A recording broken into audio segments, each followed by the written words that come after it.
Ya, tapi saya akan manggil kamu sesuai dengan username ya. Iya, iya. Iya, oke.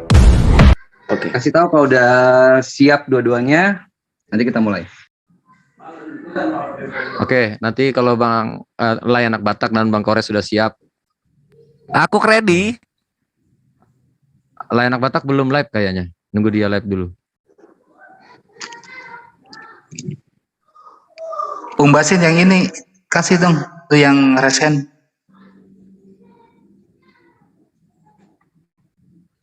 Kasih apa? Itu yang resen tuh timernya supaya bisa muncul, saya nggak bisa share. Itu yang resen. Mana? Mau udah. Itu yang resen tuh timernya supaya bisa muncul. Noise. Oh, mantul suaranya Anak Batak.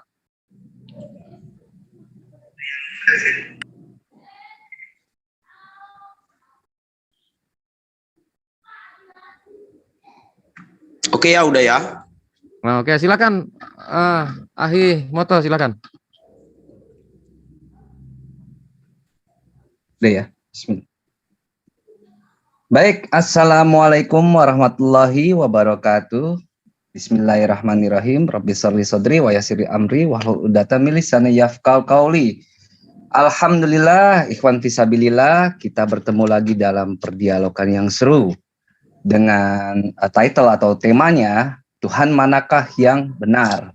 Kali ini dari narasumber Muslim akan direpresentasikan oleh yang sudah kita kenal sebagai Kores Kristus atau Triune Slayer, dan dari pihak Kristen akan direpresentasikan oleh Anak Batak. Dan sebelum dimulai, moderator juga ingin memberikan disclaimer, kita memanggil Anak Batak itu ya bukan berdasarkan rasis ya, tapi memang sesuai dengan username dari dari pihak Kristen tersebut, dan memang sudah disetujui dari pihak tersebut untuk digunakan sebagai nama itu ya tidak dipermasalahkan.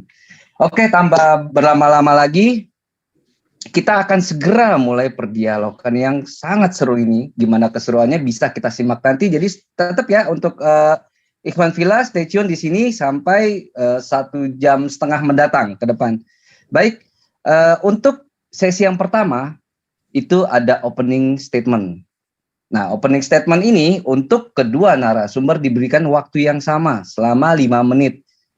Nah, untuk opening statement itu rules-nya, peraturannya itu tidak boleh menyeberang ke agama lain atau ke pembahasan dari kepercayaan lain. Jadi masing-masing dari pihak Kristen maupun Islam dalam opening statement-nya akan membahas apa yang menjadi rujukan dalam kitab sucinya masing-masing.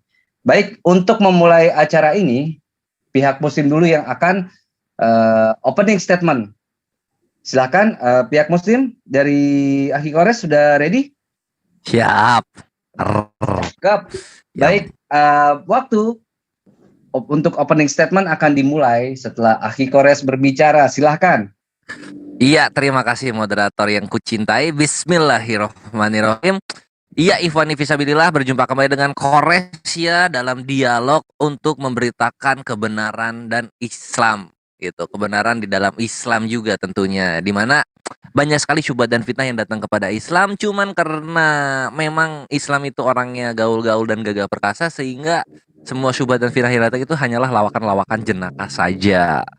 Nah, topik kali ini Ikhwa itu mengenai Tuhan mana yang benar, dan tentunya sebagai kaum muslimin yang beriman kepada Allah Azza wa Jalla dan Nabi terakhirnya Nabi Muhammad SAW, kebenaran itu datang dari Allah itu sendiri dan juga dari otoritas-otoritas yang ditunjuk oleh Allah untuk menyampaikan kebenaran Allah.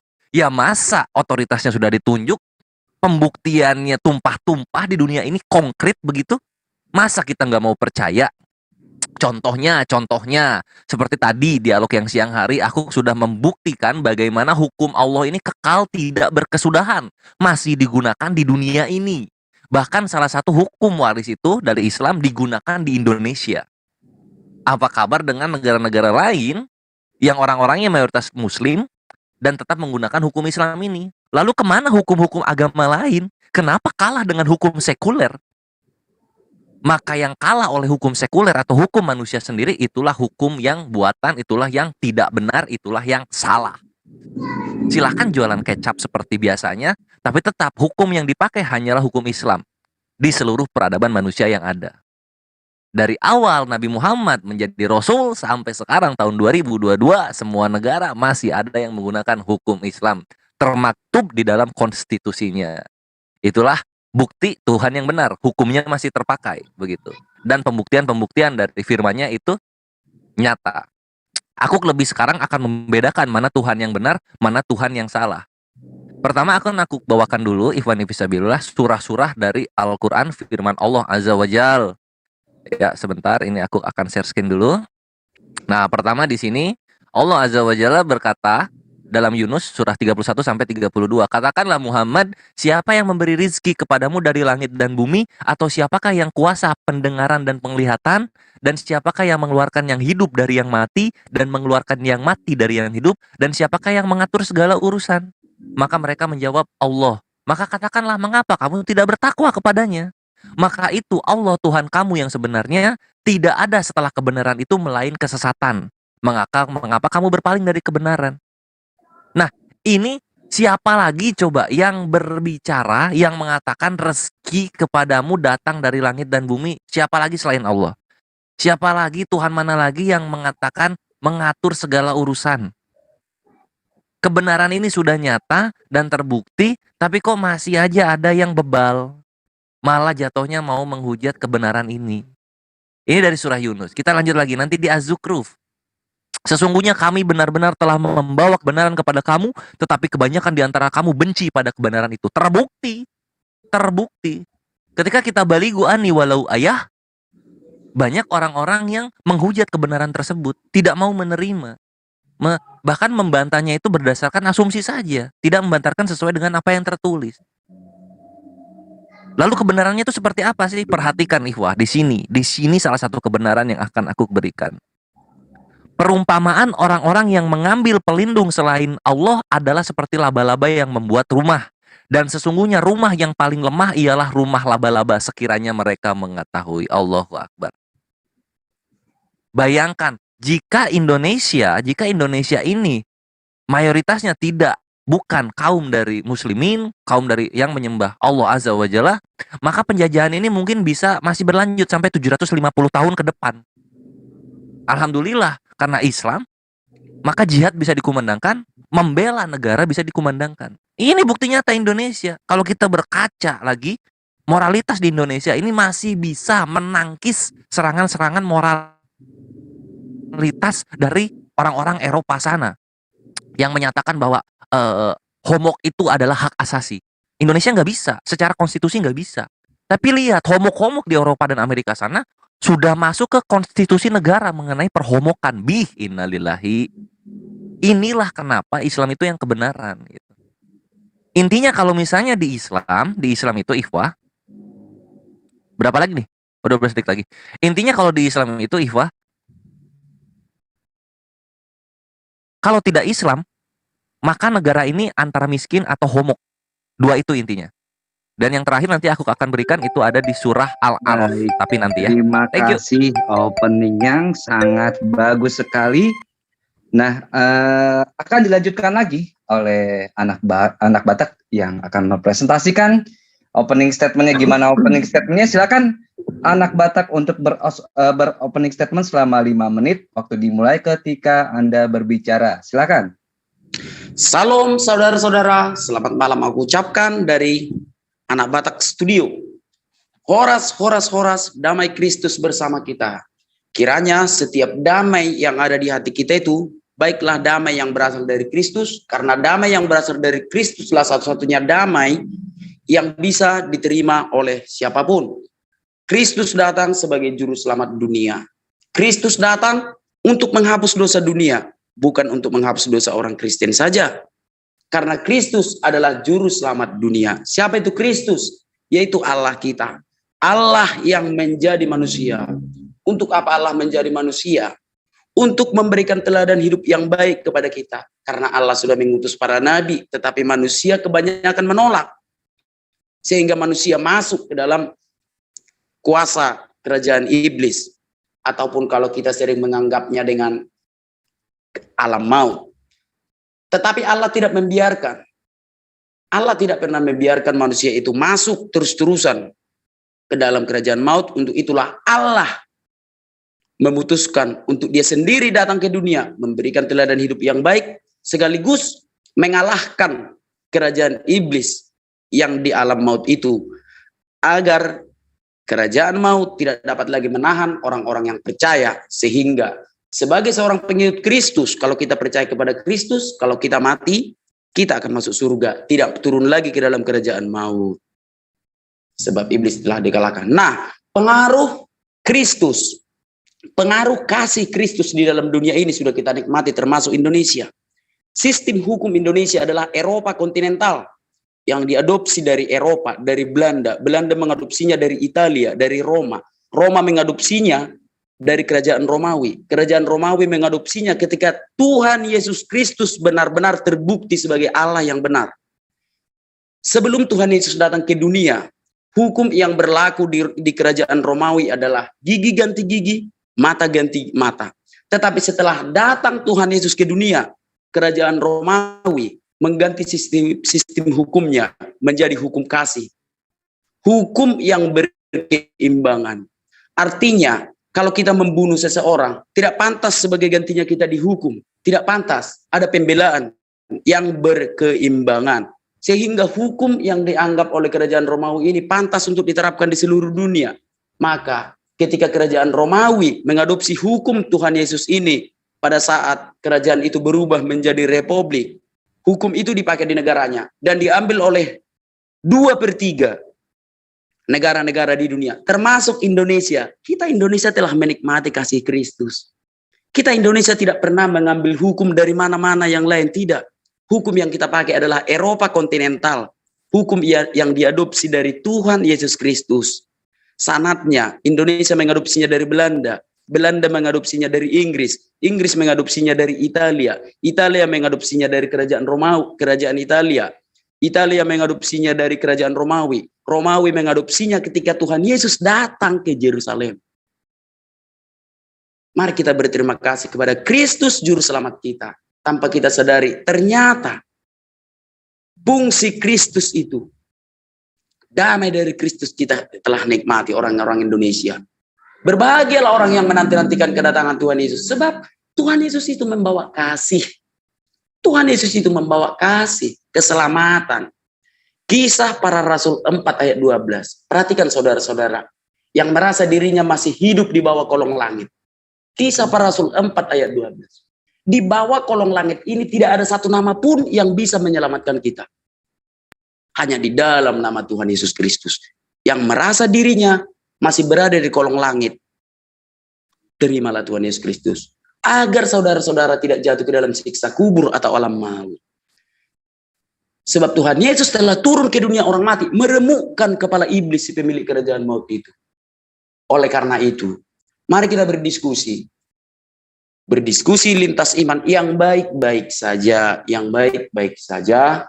Biar orang banyak menonton, ya aku pun terkenal. Aku ingin membawa etnisku, etnis Batak di YouTube ini. Terima kasih kawan-kawan. Kalau kawan-kawan menganggap aku pansos atau apa, terserahlah. Tetapi aku menggunakan hakku sebagai warga negara Indonesia untuk membela imanku. Karena banyak sekali yang telah memutarbalikkan fakta tentang Injil itu. Untuk itu, aku ucapkan damai Kristus bersama kita. Dalam nama Yesus. Haleluya. Amin. Baik, terima kasih. Penggunaan waktu yang mantap sekali oleh anak Batak. Sebelum kita memulai sesi yang kedua, sesi yang lebih seru lagi di mana nanti ada bersoal jawab atau bertanya jawab. Jadi nanti masing-masing dari pihak Islam maupun Kristen menggunakan 5 menitnya untuk bertanya dan menjawab atau ada apa penyanggahan di dalamnya. Dan sesi kedua ini akan dilakukan selama 6 putaran, jadi 1 jam.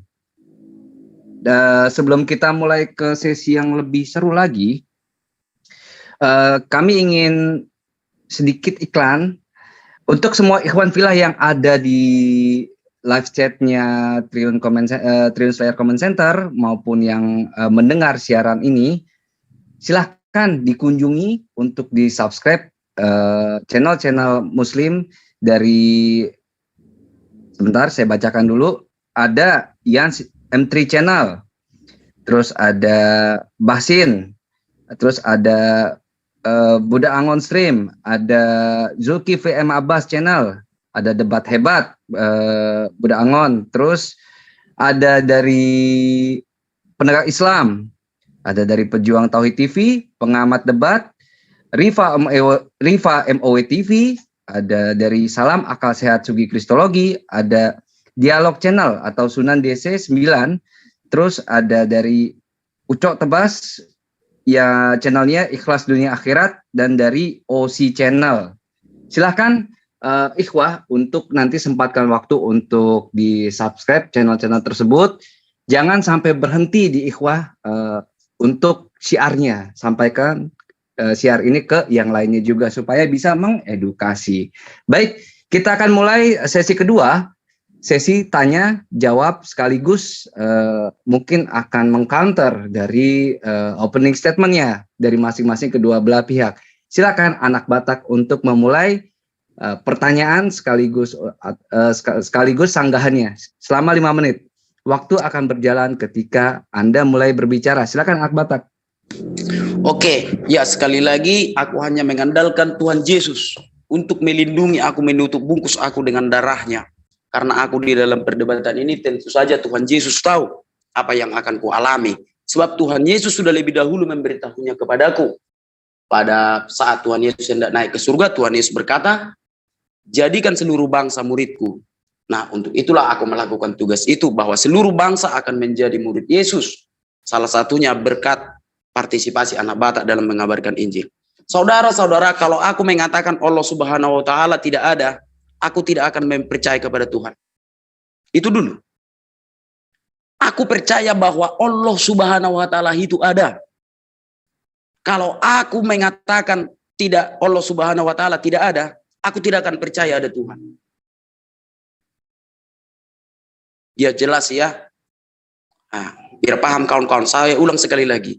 Saya anak Batak percaya bahwa Allah Subhanahu wa Ta'ala itu ada. Jadi kalau ada orang mengatakan, itu tidak ada, itu fiksi, aku tidak sependapat dengan mereka. Allah Subhanahu wa Ta'ala itu benar-benar ada.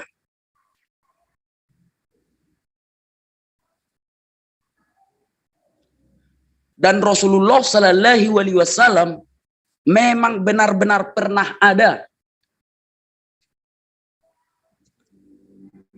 Tetapi saudara-saudara, aku hanya ingin memberitahu, menurut pendapatku dan apa yang kupelajari, Allah Subhanahu wa Ta'ala bukanlah Tuhan yang menciptakan langit dan bumi ini. Karena Tuhan yang menciptakan langit dan bumi ini adalah roh. Meskipun menurut Allah Subhanahu wa Ta'ala, roh itu diciptakan oleh Allah itu. Meskipun roh itu menurut Allah Subhanahu wa Ta'ala adalah ciptaannya. Tetapi Tuhan yang benar adalah roh. Karena itulah perkataan Tuhan Yesus Kristus. Tuhan Yesus yang mengatakannya sebelum dia disalib. Allah itu roh. Barang siapa menyembahnya harus dengan roh dan kebenaran. Untuk itu saudara-saudara, marilah kita berdiskusi dulu. Allah Subhanahu wa Ta'ala ada, tetapi bukan Tuhan bagi saya. Dari mana kau membilang kayak gitu anak Batak? Kok Allah Subhanahu wa Ta'ala bukan Tuhan? Kok Nabi Muhammad ada tetapi tidak kau akui Nabi Tuhan? Karena dinubuatkan Alkitab. Alkitab yang menubuatkannya. Akan ada setan yang menyamar menjadi Tuhan. Akan ada nabi palsu. Dan nabi palsu ini akan selalu dekat dengan setan yang menyamar sebagai Tuhan ini. Wahyu 20 ayat 10. Bisa dibaca mulai dari ayat 7 juga enggak masalah. Bagiku saudara-saudara, hanya Tuhan Yesus yang kuandalkan dalam memberitakan firman Tuhan. Allah Subhanahu wa taala sangat dekat dengan Rasulullah sallallahu alaihi wasallam. Itu Alkitab yang mengatakan. Di dalam Alkitab dikatakan, iblis yang menyesatkan dunia dicampakkan ke api belerang. Di sanalah tempat binatang itu dan nabi palsu itu. Dan binatang yang dinubuatkan di dalam Alkitab, yang dicatatkan di dalam Alkitab, yaitu antikristus. Yang menolak Kristus, itulah binatang itu. Dan itu adalah setan atau naga, rajanya setan. Dan di kitab Wahyu dijelaskan, memang nabi palsu ini selalu disandingkan dengan raja setan ini. Wahyu 20 ayat 10. Iblis yang menyesatkan dunia dilemparkan ke dalam api belerang atau neraka. Di sanalah terdapat nabi palsu dan binatang itu. Dan binatang itu di sini adalah naga. Naga yang dicampakkan dari surga. Memang sangat dekat binatang itu dan nabi palsu itu. Saudara-saudara, aku ingin mendengar sanggahan dari Trunis Slayer tentang ini. Saya berbicara Alkitab, tidak berbicara Al-Quran untuk kali ini, untuk waktuku 5 menit ini. Kita berbicara Alkitab dulu.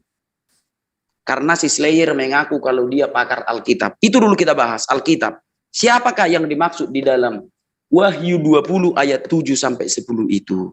Terima kasih, itu pertanyaanku. Maafkan Pak Polisi, ini hanya diskusi. Silakan.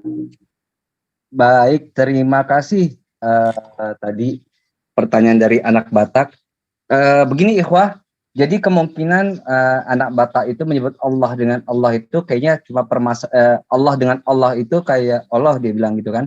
Ini kayaknya cuma masalah tang linguistik. Jadi supaya tidak menimbulkan salah penafsiran ke arah yang mengolok-olok, misalnya anak Batak nanti masih bisa diperbaiki pronunciation-nya atau pelafalannya, monggo silahkan. Dan silakan dari pihak Muslim untuk menjawab atau menyanggah pertanyaan statement dari pihak Muslim. Silakan, Akhi Kores.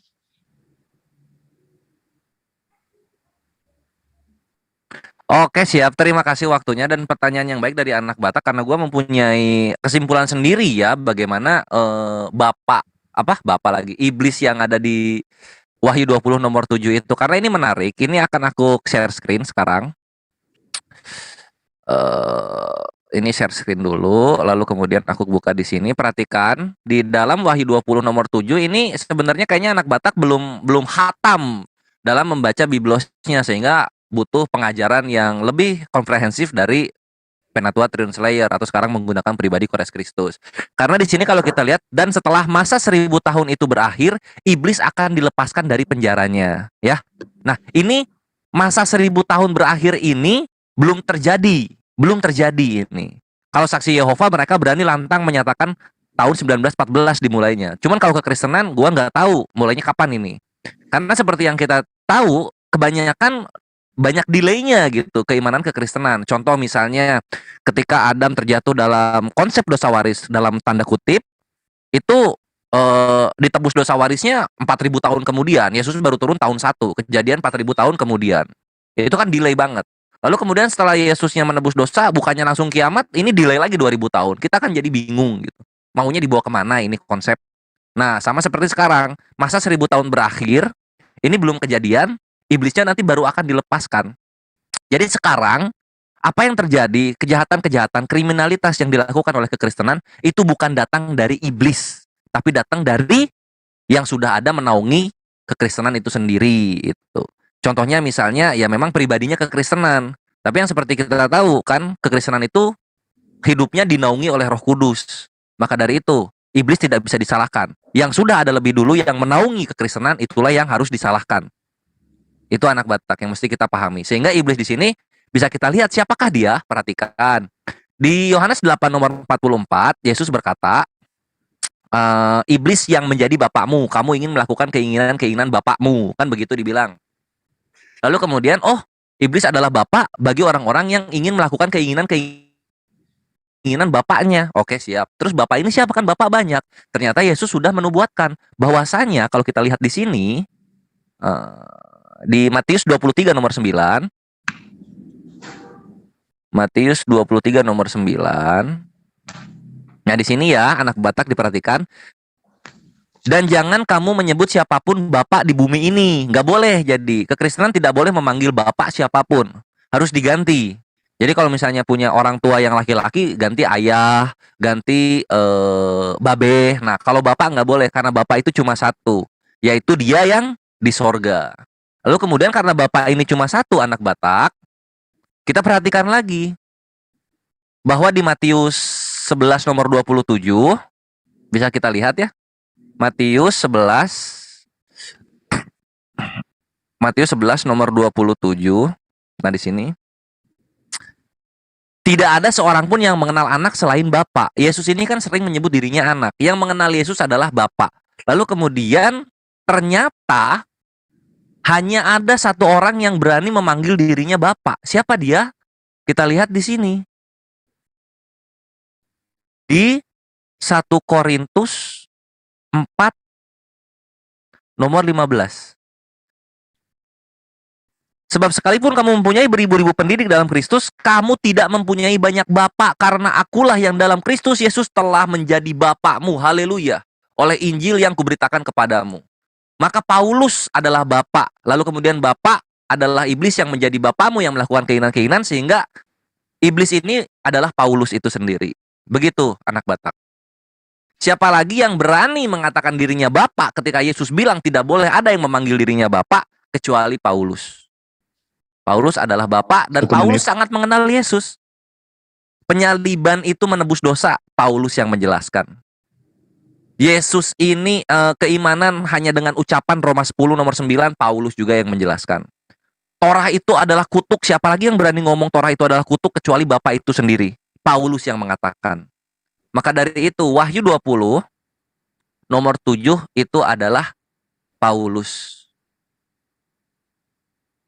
Sehingga ini masih bisa dibantah kok anak Batak. Kalau misalnya anak Batak bisa membawakan dalil-dalil yang membantah hal tersebut. Karena gue pribadi gue sangat mengfavoritkan dan sangat menghormati Paulus. Paulus ini tokoh yang sangat sentral dan bisa memberikan pelajaran yang sangat banyak bagi orang-orang yang mengimaninya. Karena seperti yang dikatakan Paulus, segala sesuatu telah halal bagiku. Hanya Tuhan yang bisa menghalalkan segala sesuatu.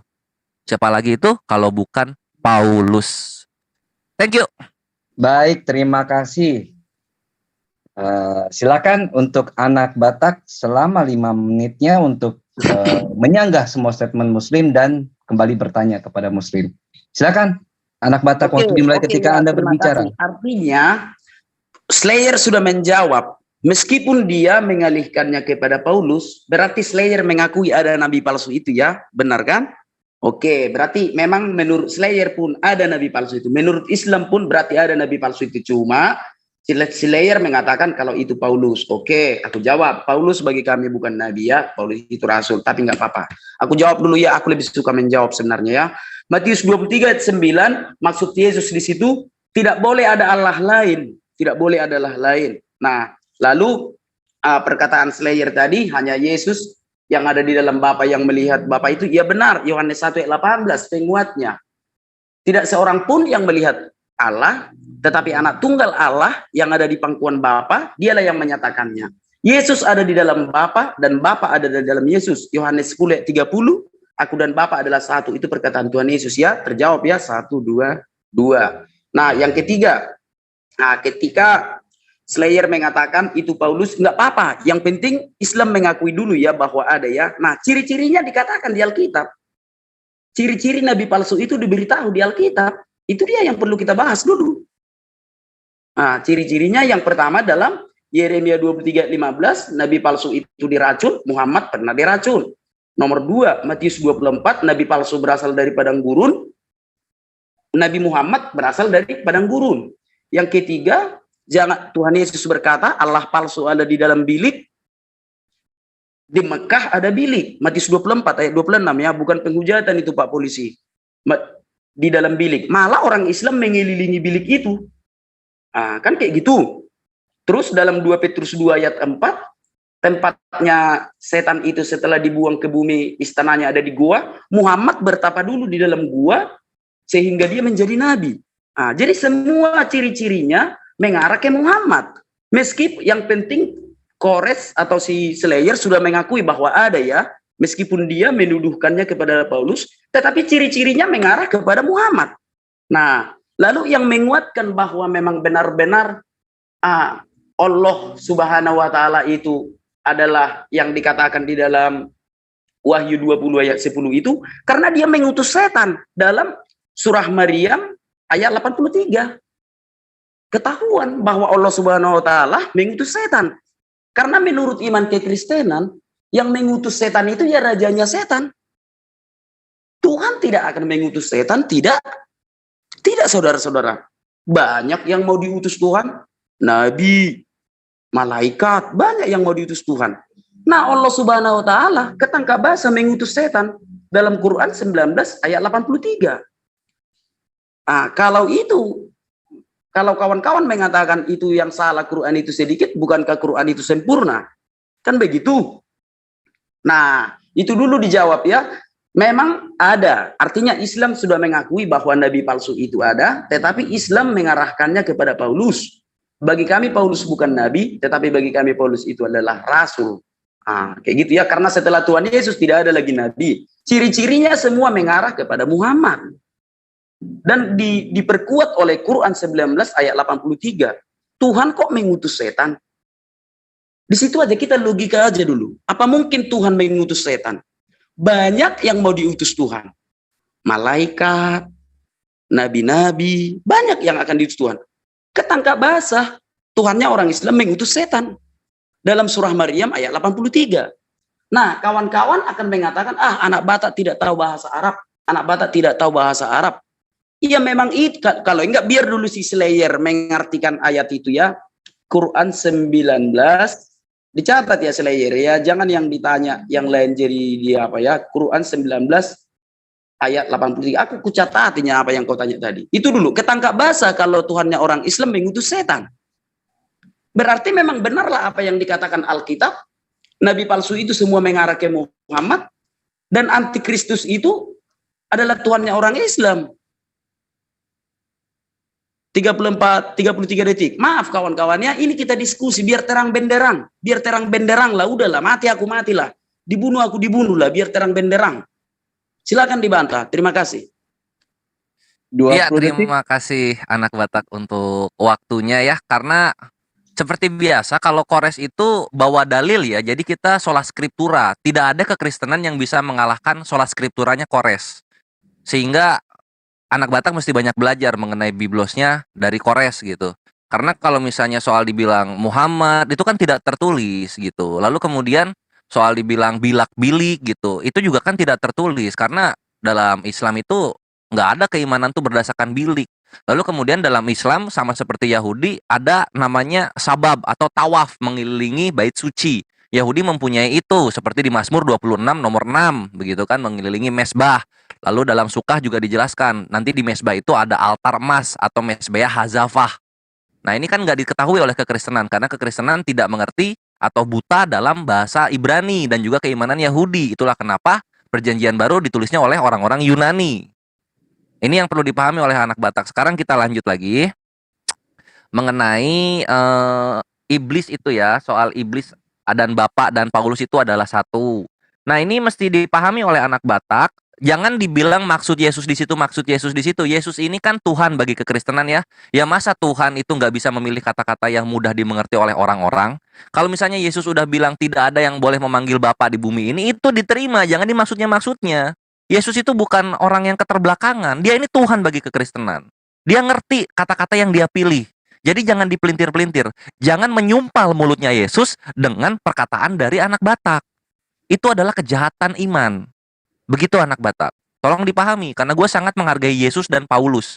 Lalu berikutnya soal Paulus itu bukan iblis atau bukan nabi. Begini, Yesus pun disebut nabi, Yesus pun disebut ini dan itu gitu. Yesus pun disebut juru selamat, Yesus pun disebut hamba dan rasul gitu oleh Paulus lagi. Iya, oleh Bapak yang Paulus ini ya. Dan jadi memang biasa. Seperti uya-kuya, Tuhannya kekristenan mempunyai banyak profesi.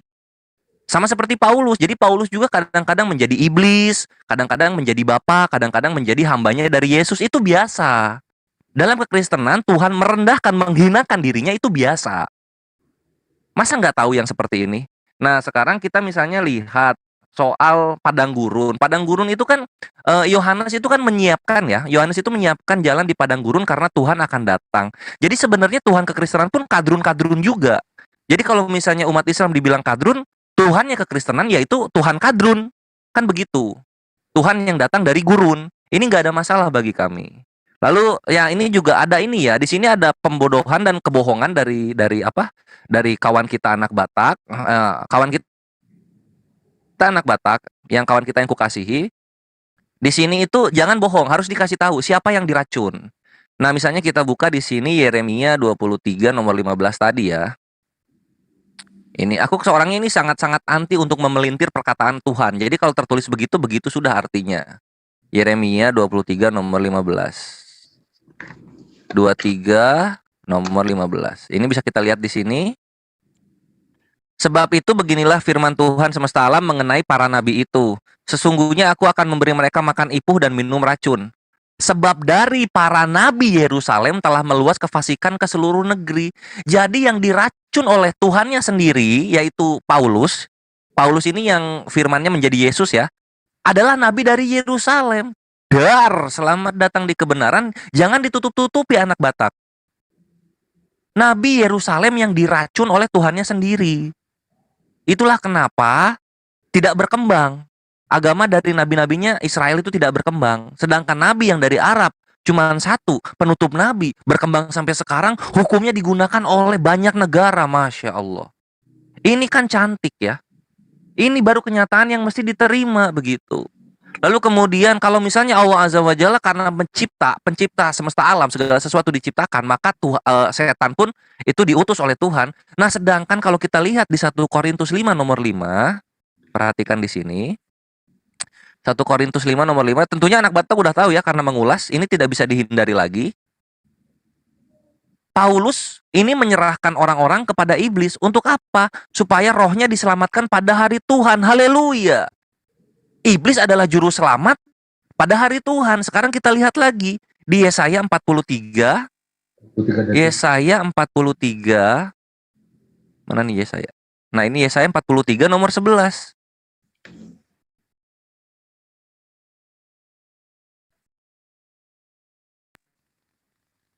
Akulah Tuhan, tidak ada juru selamat selain daripadaku. Haleluya. Kalau di Islam, iblis dan setan ini adalah ciptaan Tuhan. Kalau di kekristenan, iblis dan setan ini adalah Tuhan itu sendiri. Karena pada hari Tuhan yang menyelamatkan adalah iblis. Kita nggak bisa kemana-mana lagi ini anak Batak. Ini yang mesti diterima. Jadi mana yang iblis, mana Tuhan yang benar. Bahkan kalau kita lihat tadi yang soal, waktunya udah mau habis ya.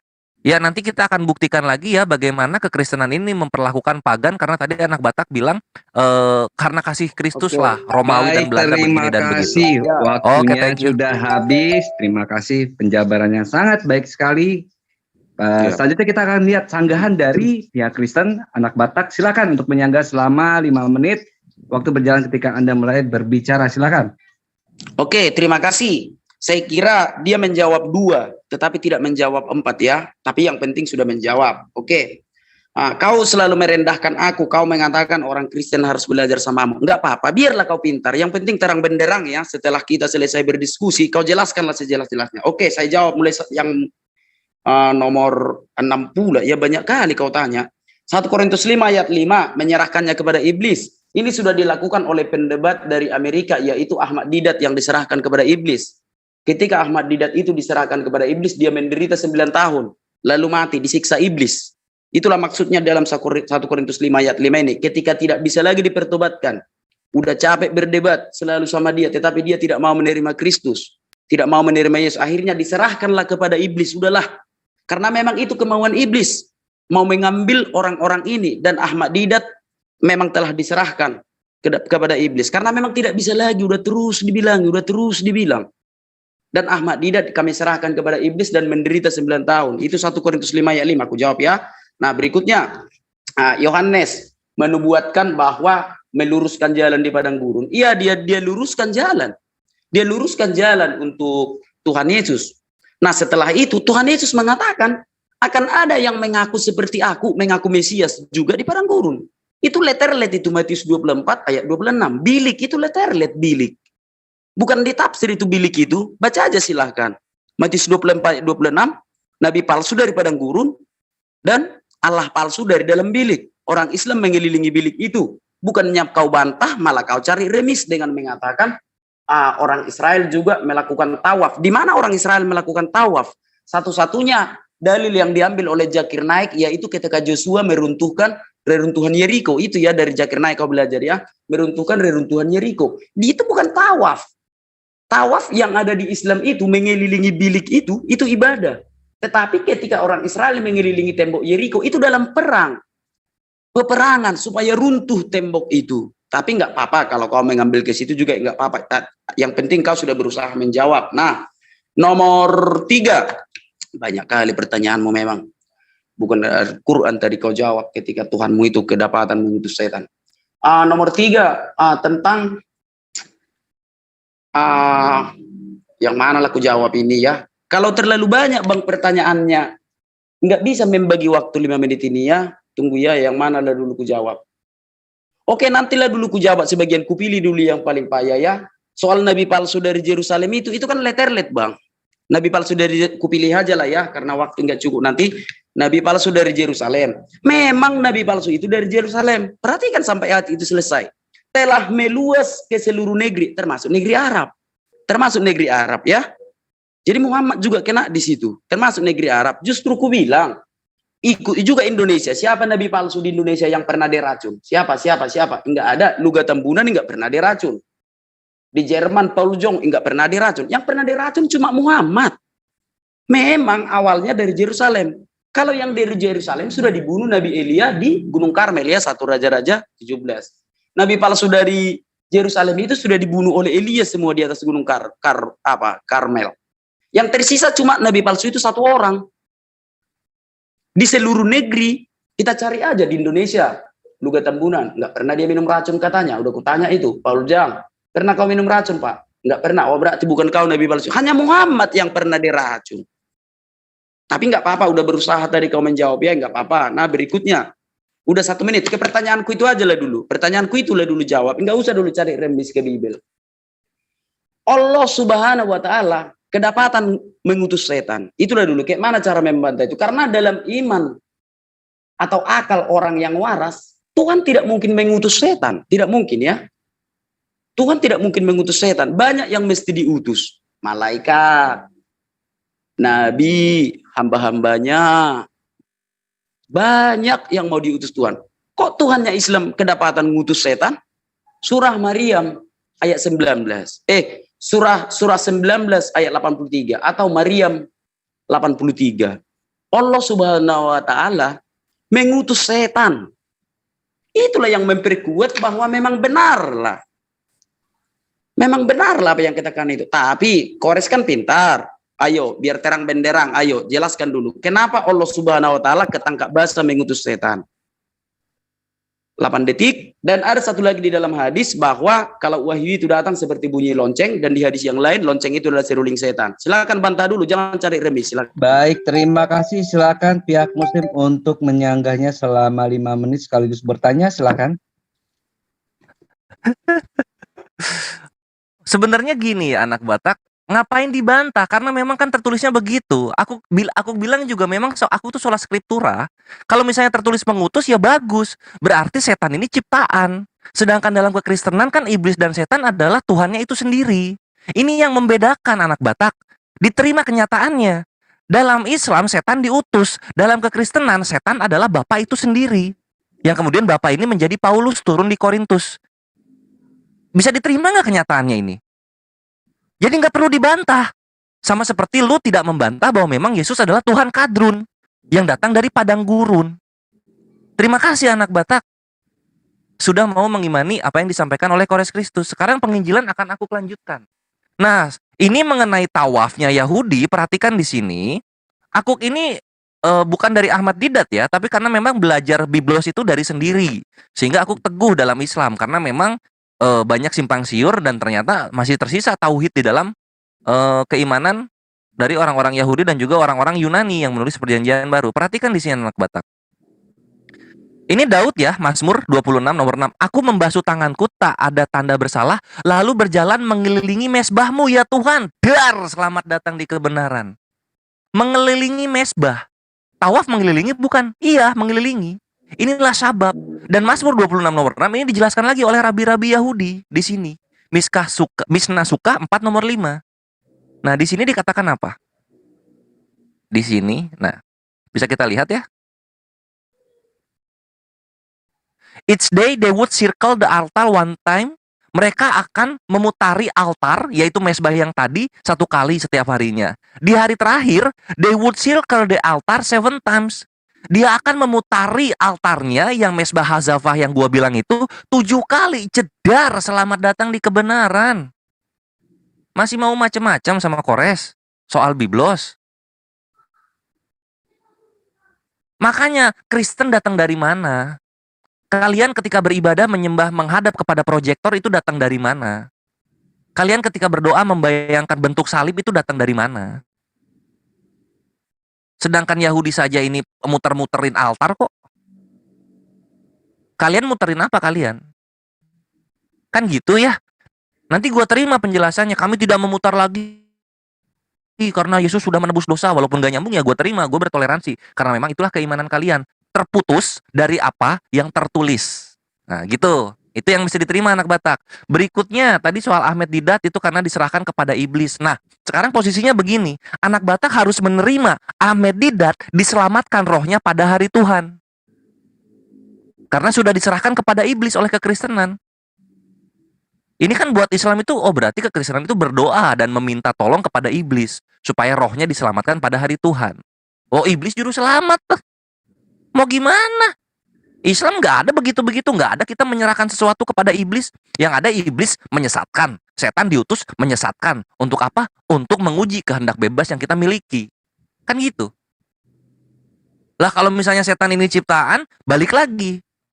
Iblis dan setan dalam kekristenan itu adalah Paulus itu sendiri yang menjadi bapak. Kan gitu. Nah sekarang posisinya perhatikan. Soal Yeremia tadi ya. Udah diakui Yeremia datang dari Yerusalem. Sekarang nabi yang dari Yerusalem ini kan diracun. Apakah Nabi Muhammad ini lahirnya di Yerusalem? Kan enggak. Yang perhatikan di sini. Kita buka lagi ya supaya anak Batak tidak bisa berkelit lagi. Yeremia. Nah, Yeremia 23 nomor 15. Loh, nih 23 nomor 15. Aku akan memberi mereka makan ipu dan minum racun. Nah, ini kan Tuhan itu kan turun sendiri. Berarti Tuhan di Arab ini berubah menjadi wanita Yahudi yang ngasih makan daging, ya. Gitu, menjelma menjadi manusia lagi. Iya, Tuhan ya. Di Arab. Kamu nggak boleh ini anak Batak, kamu nggak boleh ini ya. Karena Tuhan itu kalau berperkara dia turun sendiri. Ya kan begitu kan? Nah, ini berarti Tuhannya turun sendiri di Arab, lalu kemudian berubah menjadi wanita Yahudi. Antara itu yang mau diimani atau hanya Nabi Yerusalem saja yang diracun oleh Tuhan. Karena kalau misalnya yang di Khaybar itu bukan Tuhan yang meracun. Itu adalah wanita Yahudi. Kecuali kekristenan mengakui Tuhannya turun 2 kali, lalu yang pertama laki-laki, yang kedua adalah perempuan Arab. Nah gitu, Arabnya Arab Yahudi lagi. Nah itu kalau nggak mau ya udah, nggak usah dibawa ke sana my brethren. Begitu. Karena nggak ada kisahnya ada Tuhan meracun Nabi di dalam Islam. Baik di Al-Quran maupun hadits. Yang diracun itu adalah nabi-nabi Yerusalem. Itulah kenapa Yerusalem tidak berkembang. Yerusalem terkutuk karena nabi-nabinya penuh racun mulutnya. Diracun oleh Tuhannya sendiri yang menjelma menjadi Paulus. Thank you. Baik, terima kasih. Silakan untuk sanggahan dan pertanyaannya selama 5 menit. Ya, terima kasih. Ya, aku gemetaran ya. Jujur aja ketika Islam mengakui kalau Tuhannya mengutus setan. Saudara-saudara, saatnya kita datang di kebenaran, Bapak Ibu dimanapun berada. Tuhan tidak mungkin mengutus setan. Kita udah sama mendengar. Si Slayer mengatakan bahwa Tuhannya Islam itu mengutus setan. Di mana kita taruh otak kita, saudara-saudara? Yang mengutus setan itu hanya rajanya setan. Makanya Alkitab ini sangat detail. Sangat detail Alkitab ini ya. Yang mengutus setan itu ya rajanya setan. Aduh, gimana sih? Jangan keraskan lagi hatimu, saudara-saudara. Pihak Islam sudah mengakui bahwa Tuhannya orang Islam, lain dengan Ustadz Edi ya yang di Pekanbaru ya. Di situ Ustadz Edi menerjemahkan Arsalnas itu mengizinkan katanya. Kalau mengizinkan tidak ada yang salah. Tetapi tadi si Slayer mengakui kalau Tuhannya Islam itu mengutus setan. Memang Tuhannya Islam berarti rajanya setan. Enggak usah menurut Alkitab, menurut logika aja. Apa mungkin Tuhan mengutus setan? Tapi barangkali si Slayer salah bicara, aku nggak tahu juga. Menurut Ustadz Edi dari Pekanbaru, oh anak Batak itu bukan mengutus ya. Itu bisa diartikan mengizinkan. Oh nggak ada masalah kalau mengizinkan. Nah gitu katanya Arsalnas. Ah itu bisa dibaca. Kalau menurut yang nggak usahlah menjual-jual nama orang. Aku hanya membuat satu aja perbandingan. Nah, apakah si Slayer ini salah bicara atau kayak mana? Kalau memang itu benar menurut iman Islam, Allah Subhanahu wa taala itu mengutus setan. Udah pasti itu Allah Subhanahu wa taala itu rajanya setan. Karena banyak yang mesti diutus. Ada banyak sekali malaikat ya, penyampai wahyu, malaikat maut, itu semua malaikat-malaikat Tuhan. Kok mesti setan yang diutus? Di situ dulu, satu aja pertanyaan. Aku kalau berdebat sampai selesai debat, satu aja pertanyaanku, tetapi terang benderang. Kalau kau bertanya, aku jawab semua silahkan. Ada kau tanya itu 3, yang mau kubantah ya, 3 lagi. Nanti aja lah di waktu berikutnya kubantah 3 itu ya. Sekalian kau tanya nanti habis ini, biar sekali membantah ku bikin semua ya. Sekali menjawab, bukan membantah. Yang penting jelas dulu ya. Menurut Islam, Allah Subhanahu wa taala itu mengutus setan. Berarti Tuhannya Islam itu rajanya setan. Benarlah apa yang dikatakan Alkitab. Bahwa rajanya setan itu adalah antikristus. Memang hanya Islam satu-satunya yang anti terhadap Kristus. Tidak ada agama yang lain di muka bumi ini yang anti terhadap Kristus. Selain daripada Islam. Orang Buddha nggak pernah melarang gereja berdiri. Orang Hindu nggak pernah melarang gereja berdiri. Memang hanya Islam yang anti Kristus. Nah, di situ dulu. Kalau kau salah bicara, Slayer, kau minta maaf. Kau tadi yang bilang, itu memang kenyataan kau bilang. Kalau pakai akal lo yang waras, yang mengutus setan itu adalah rajanya setan. Itu yang waras. Mana mungkin Tuhan mengutus setan? Eneng-eneng aja. Bables anginan. Nah berikutnya yang perlu ku bantah sedikit ya, biar jangan kelamaan masalah raja setan ini. 1 Korintus 5 ayat 5 itu, roh itu kembali kepada Allah. Roh itu kembali kepada Allah. Nah berikutnya Tuhan Yesus yang mengatakan, di atas batu karang ini aku akan dirikan jemaatku dan alam maut tidak akan menguasainya. Itu Tuhan Yesus yang bilang. Pengikut Kristus itu Tuhan Yesus tidak akan turun ke dunia maut, mati langsung masuk surga asal dia jangan berdosa ya, asal dia tetap sempurna ya seperti Tuhan Yesus. Kalau Islam kan tidak. Masuk ke alam kubur, disiksa setan di kuburan. Kalau ada yang bikin pelepak kurma ke kuburan kalian. Kalau enggak ada yang bikin pelepak kurma. Kan itu hadisnya Rasulullah SAW. Berikutnya, hadisnya jelas Muhammad itu pernah diracun. Aisyah dalam hadis yang dirawatkan, di sebuah hadis begini, ini tidak berdusta ya. Oh Aisyah, aku masih merasakan efek racun yang kumakan di Khaibar. Itu kata Rasulullah SAW di akhir hidupnya. Jadi itu dulu pertegas. Kalau kau memang tadi salah mengatakan bahwa Tuhannya Islam itu mengutus setan, kau minta maaf. Tetapi kalau kau malu minta maaf, terserah kau lah. Nanti aku jawab pertanyaanmu yang lain itu ya. Oke, 10 detik. Tuhan Yesus hanya mengajarkan keselamatan. Yang ikut Tuhan Yesus masuk surga. Tidak akan mengalami siksa kubur. Tuhan Yesus yang bilang di Markus 16. Terima kasih, silakan. Baik, Silakan. terima kasih dan sedikit mengingatkan untuk kepada kedua narasumber jika ingin bernarasi baiknya eloknya itu diperkuat dengan data yang sudah dilampirkan atau share screen-nya. Itu saja himbauan dari moderator. Jadi ketika ingin bernarasi ada baiknya itu ditampilkan datanya sekaligus bernarasi di situ sesuai dengan apa data yang tertulis. Baik, terima kasih dan silakan untuk pihak muslim untuk menyangga selama 5 menit. Silakan. Iya, thank you. Nah, ini ya, akhirnya anak Batak mau mengakui bahwa memang Tuhan dari kekristenan itu adalah iblis itu sendiri. Karena rajanya setan mengutus setan, begitu ya anak Batak ya. Nah, perhatikan di sini. Kita lihat di sini. Oh iya betul. Nah, kita buka di sini. Tar dulu. Kok nge-lag ya? Nah, terus kita buka di sini. Nah, di sini dikatakan, ini lihat 2 Samuel 24. Bangkitlah pula murka Tuhan terhadap orang Israel, ia menghasut Daud melawan mereka. Firman-Nya, pergilah hitunglah orang Israel dan orang Yehuda. Ini di Samuel, murka Tuhan. Perhatikan di sini anak Batak. 1 Tawarik 21. Iblis bangkit melawan orang Israel dan ia membujuk Daud untuk menghitung orang Israel. Kalau firman Tuhan adalah Tuhan, maka murka Tuhan adalah Tuhan juga. Firman Tuhan namanya Yesus, murka Tuhan namanya iblis. Selamat datang di kebenaran. Inilah kenapa nanti lu akan menemukan yang seperti ini. Lihat, perhatikan di sini. Kita contoh 1 Samuel 18:10 ya. 1 Samuel 19 aja langsung. 1 Samuel 19. Di sini lihat. Tetapi roh jahat yang daripada Tuhan hingga pada Saul, iblis itu udah bukan setan lagi yang dikirim, roh jahat.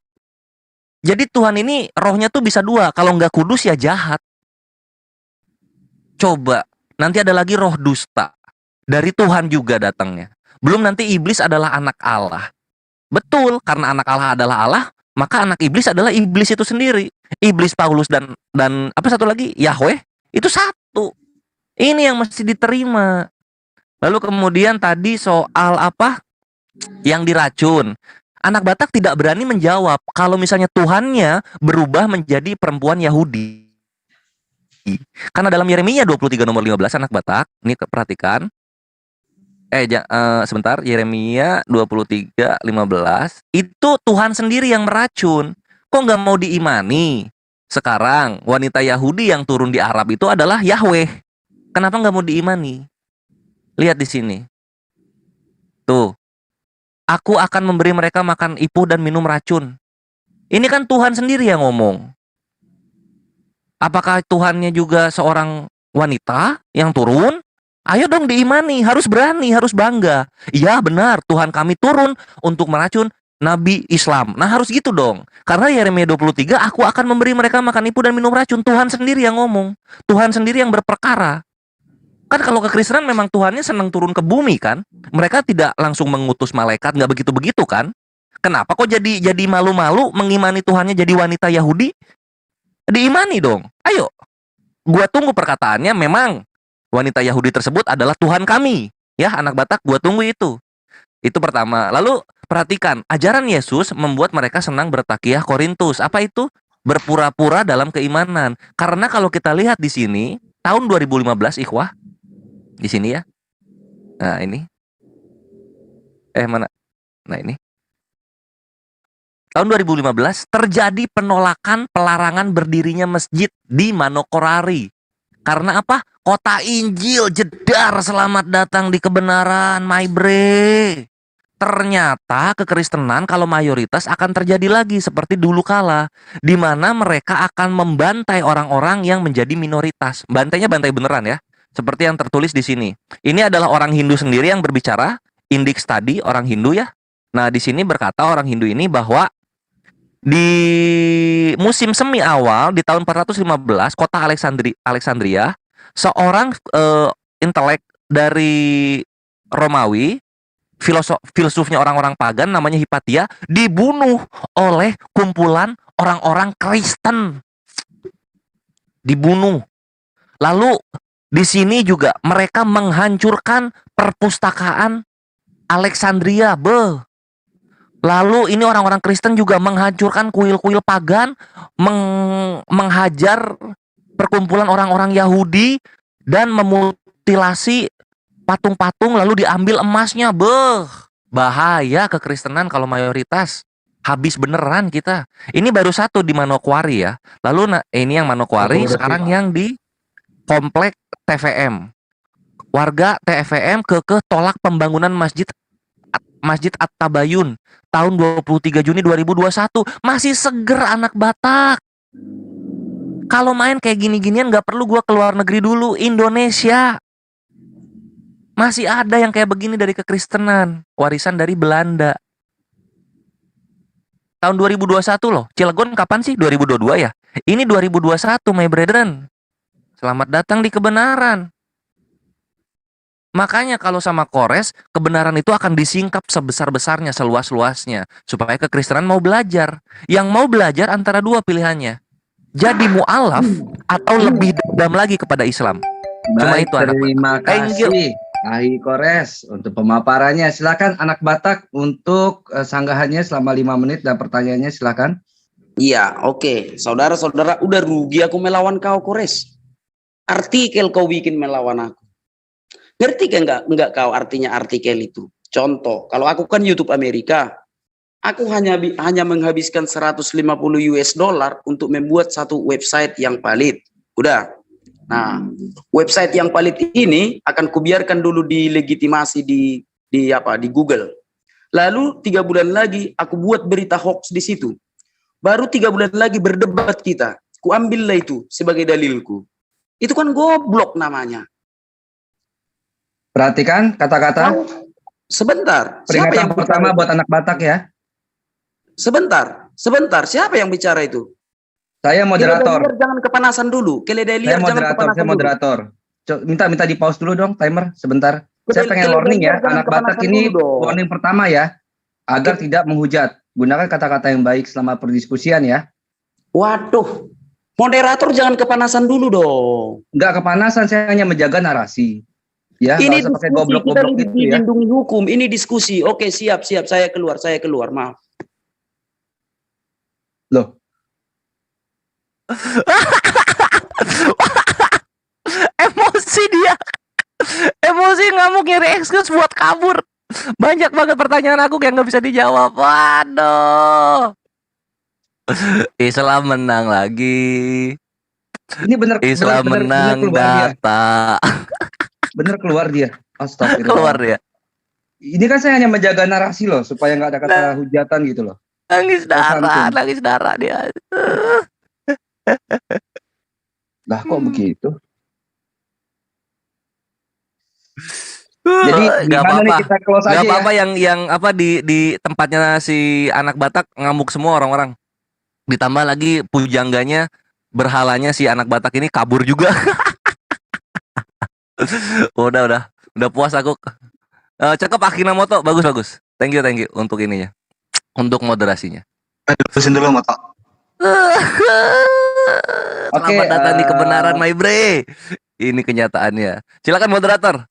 Ya, Apa jadi tanggapannya mengenai si sekalian saya meweknya closing ya. jadi bayinya si siapa namanya? Si anak Batak ini. Oke, jadi summary-nya untuk perdiskusian kali ini, Ikhwan Fillah, semua yang ada di Menara Siar, semua yang ada di live-nya, semua Menara Siar, sangat sayang sekali ya, perdialogan dan perdiskusian kali ini tidak berjalan seperti sesi-sesi yang sebelumnya, karena pihak dari Kristen itu walkout-nya itu ya tanpa alasan. Jadi mungkin merasa seperti apa ya, kita nggak tahu juga, tapi moderator kami semua yang pihak penyelenggara ini hanya menjalankan sesuai dengan koridor-koridor. Manakala jika ada hujatan masuk di sana, baik pihak Muslim maupun Kristen akan ditegur oleh pihak penyelenggara. Jadi sangat sayang sekali perdialogan ini selesai dan tidak ada sesi lanjutannya. Anak Bataknya juga sudah pergi, begitulah mental victimnya seperti itu. Baik semuanya, sebelum moderator kembalikan ke host dan ke Ikhwan Villa semuanya, kita akan buka semuanya unmute. Dan bagi ikhwah yang ada di Zoom, jika ingin berbicara supaya lebih tertib, silakan raise hand untuk menanggapi perdialogan yang terjadi ini. Aku closing dulu dong 3 menit. Boleh, silakan.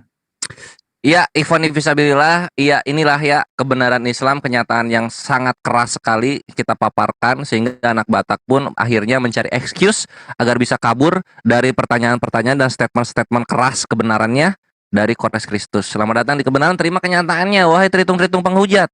Gitu. Lu kalau mau menghujat Islam, dicek dulu biblos lu. Lu mesti hafal dulu kemana arahnya biblos lu akan gua arahkan. Kalau nggak bisa, ya kayak anak Batak, ngamuk, emosi, excuse, mewek-mewek ke moderator, terus kabur. Apa yang terjadi? Seluruh orang-orang yang mengandalkan lu, anak Batak, akhirnya kelonjotan di belakang sana. Karena ternyata banyak sekali statement-statement dari Kores yang belum lu bantah, gitu kan. Salah satu yang paling update itu apa? Lu mau nggak mengimani wanita Yahudi yang ada di Arab yang memberikan daging diracuni kepada Nabi Muhammad SAW itu adalah Tuhannya Kristen? Mau mengamini nggak? Jangan gara-gara kelimpungan soal itu lu nyari excuse untuk kabur gitu. Lu jawab dulu yang bagian itu. Karena tentunya tidak terima tritung-tritung penghujat yang di live komen lu. Itu loh my bre. Lalu ini ya bukti kebenaran Islam itu ikhwah, perhatikan. Kita ada di sini. Kita ada di mana ya? Aku udah bawa. Nah ini. Ini dulu. Mana? Mana ya? Ini tuh surah Al-A'rafnya ayat 191 kalau nggak salah. Nah ini. Dan berhala itu tidak dapat memberi pertolongan kepada penyembahnya. Dan kepada dirinya sendiri pun mereka tidak dapat memberi pertolongan. Sebagaimana lu dialog sama gua, nggak ada pertolongan lu dari Tuhan lu yang bertiga. Karena siapapun yang menyembah selain Allah, sesungguhnya berhala-berhalanya tidak akan bisa memberikan pertolongan kepadanya. Allahu Akbar. Itu sudah. Ditambah lagi sama yang ini.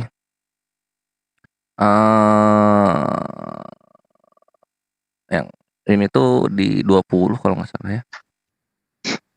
Ini mah Al-Muluk deh salah. Sama di sini. Ini surah Al-Ankabut ayat, ntar aku cari dulu. Ini itu ada di berhalanya di mana? Di sini. Nah, ini. Tuh, sesungguhnya berhala-berhala yang kamu sembah selain Allah hanya untuk menciptakan perasaan kasih sayang di antara kamu dalam kehidupan di dunia. Jedar. Selamat datang di kebenaran. Nanti kenyataannya apa?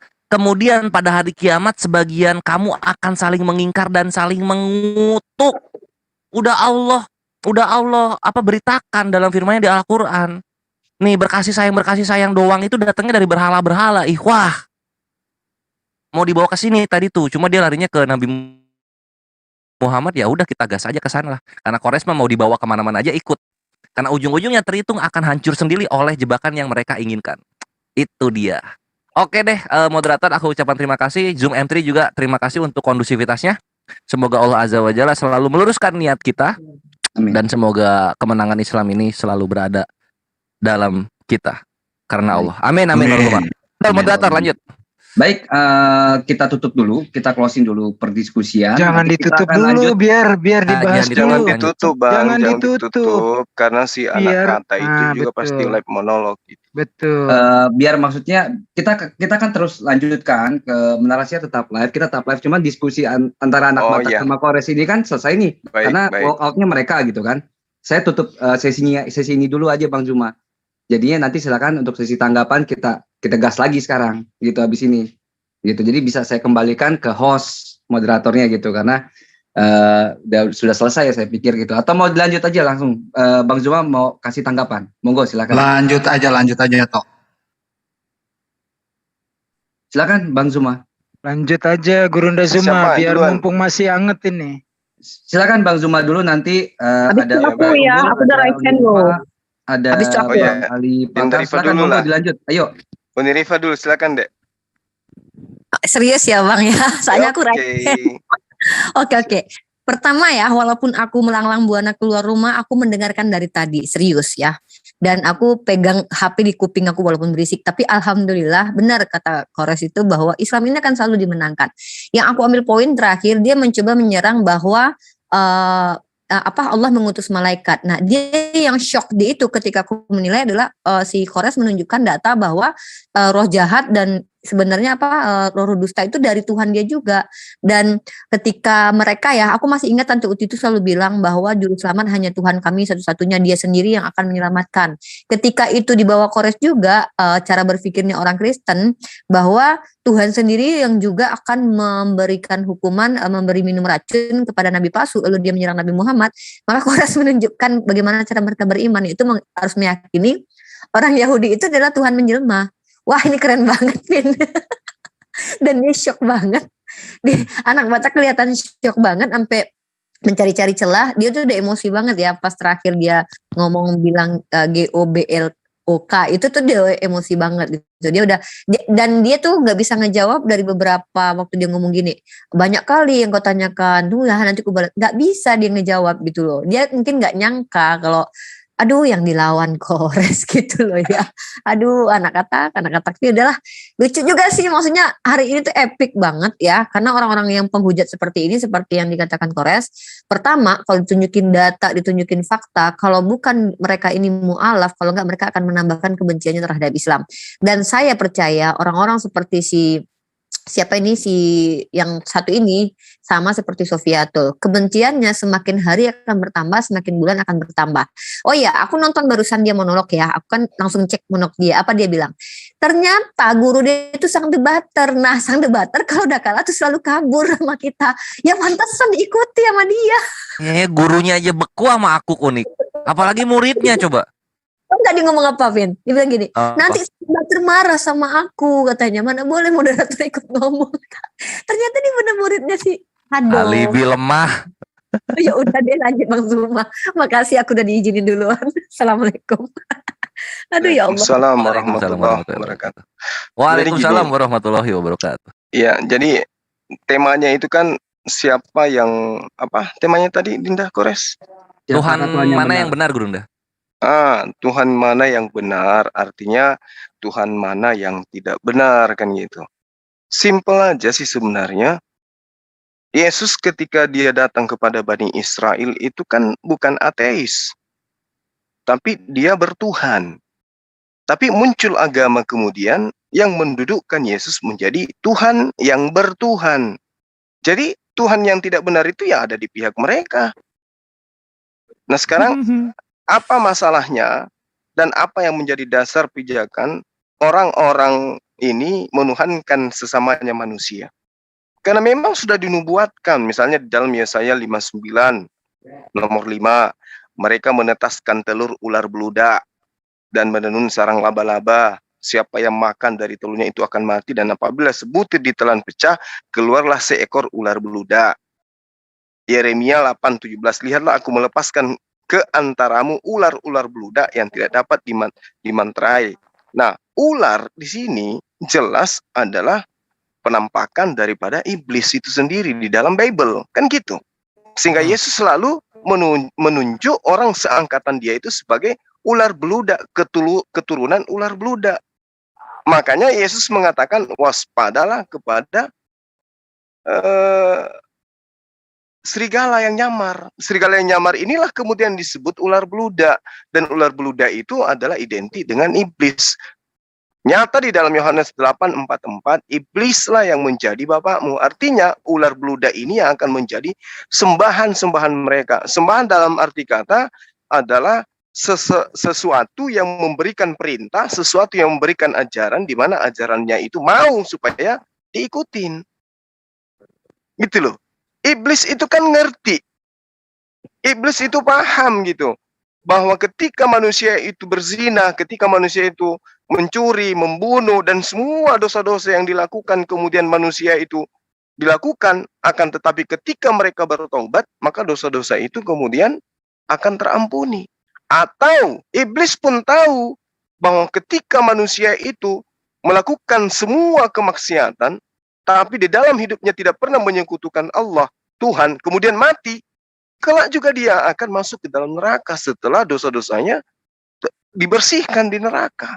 Sementara iblis nggak mau begitu. Iblis itu maunya supaya manusia itu kekal bersama dengan dirinya di dalam neraka. Maka cara apa yang dilakukan oleh iblis? Menipu manusia agar menggantikan Tuhan yang sebenarnya dengan oknum lain. Nah, sekarang siapa yang jatuh dalam tipuan ini? Ketika kemudian di dalam Kejadian, ya, bagaimana kemudian Tuhan mengatakan Hawa yang menyebabkan kemudian Adam dan keturunannya itu melakukan apa? Adam melakukan pelanggaran. Lalu kemudian di dalam Yohanes pun dikatakan bahwa iblis. Jadi semuanya dikatakan bahwa iblislah yang melakukan pelanggaran terhadap perintah Tuhan, bukan Adam. Muncul kemudian wakil setan yang mengatakan Adamlah yang menyebabkan manusia jatuh ke dalam dosa. Ya, iblisnya istirahat. Karena sudah semakin banyak orang yang termakan fitnah itu. Apa akibat dari fitnah itu diterima oleh manusia? Ketika manusia menerima fitnahnya iblis yang mengatakan bahwa Adamlah yang menyebabkan manusia jatuh ke dalam dosa, maka manusia yang termakan fitnah iblis itu akan mentambatkan imannya terhadap penebusan dosa di atas tiang salib. Betul nggak, kawan-kawan? Benar kan? Betul banget, Gurundaku. Iya. Betul. Jadi kalau misalnya gini, wah, saya kan punya dosa nih, saya punya dosa. Saya mau dosa saya itu ditebus. Maka saya menjadi Kristen. Karena saya mengaku bahwa dosa saya yang kubawa ini adalah dosa yang diakibatkan oleh Adam. Maka Adam yang menjadi fitnah di sana. Ada yang menjadi kambing hitam, kemudian Yesus pula menjadi korban. Sehingga orang-orang yang mengatakan bahwa Adamlah yang menyebabkan anak keturunan Adam itu mewarisi dosa, mereka akan mengimani penyaliban. Karena penyaliban itu kemudian adalah imbas daripada perlakuan Adam. Padahal yang benar itu adalah iblis. Makanya manusia diterangkan di dalam Islam, dalam Al-Quran, bahwa musuh yang nyata di dalam diri manusia itu adalah syahwatnya, nafsunya. Di mana nafsu itu adalah bisikan iblis. Iblis yang selalu membisikkan manusia kepada kejahatan. Berarti dia tidak membisik di kuping, tapi membisik di kalbu. Artinya musuh kita itu bukan mati di atas tiang salib. Dalam arti kata mengatakan bahwa Adam itu penyebab dosa, lalu kemudian kita berleha-leha. Musuh kita itu iblis selamanya. Iblis tidak ada itu penebusan-penebusan, tidak ada. Nah, kalau orang sudah termakan oleh penebusan, maka perintah-perintah Tuhannya akan dihapuskan. Muncullah yang disebut ajaran kasih. Nah, makanya kalau kita bertanya kepada mereka, teman-teman ini, Anda mengatakan kita menyembah iblis, kan gitu ya. Faktanya, yang mencontohkan kemudian menyebut Yesus itu sebagai anak Tuhan, iblis. Yang mencontohkan sujud menyembah kepada Yesus, iblis. Nah, sekarang yang mengaminkan semua itu siapa? Ya, anak Orang-orang Kristen. Iya, betul. Ketika kemudian ada roh jahat merasuki seseorang, melihat Yesus, roh jahat itu kemudian apa? Sujud menyembah kepada Yesus. Dipraktekkan kemudian. Nah, kalau dikatakan siapa iblis, siapa yang menyembah Tuhan yang tidak benar, ya jelas yang menyembah manusia sudah pasti adalah Tuhan yang tidak benar. Tuhan itu kan bukan manusia, bukan manusia. Nah, di antara kita, antara narasumber tadi, salah satu di antaranya menyembah manusia dan anak manusia. Berarti sudah terjawab sebenarnya. Siapakah yang menyembah Tuhan yang tidak benar? Ya, anak kata. Apa alasannya? Karena menyembah anak Maria. Kalau anak Maria itu adalah Tuhan, maka dikatakan Yakobus juga adalah saudara Tuhan. Berarti Yudas juga adalah saudara Tuhan. Bahkan diceritakan dalam kitab mereka bahwa Tuhannya yang Yesus itu memiliki saudara-saudara perempuan. Cuma namanya nggak disebutkan. Berarti Tuhannya mereka punya paman, Tuhannya mereka punya kakek, Tuhannya mereka itu punya silsilah. Berarti Tuhan mereka berkembang biak. Nah, benar nggak Tuhan yang kayak begitu? Nggak benar. Jadi ini adalah tema yang sebenarnya sudah terjawab sebelumnya. Jadi benarlah adalah langkah yang paling benar diambil oleh si anak kata kalau dia lari dari tadi. Karena kalau tidak, maka saya yakin sekali bakal ada yang mu'alaf. Ini alhamdulillah saya di Japri, insya Allah besok itu ada yang mau bersyahadat. Allahu Akbar, Allahu Nah, Akbar. Allahu gitu. Akbar. Akibat karena anak si kata kemarin mengatakan, bagaimana mungkin anak Indonesia bisa menerima ada orang bertapa di goa begitu keluar, kemudian dia menjadi nabi. Dia tanya orang yang Japri saya gini, tapi kan bang, benar kan yang abang bilang bahwa Rasulullah itu tidak 23 tahun di dalam goa Hira? Saya yang bilang betul.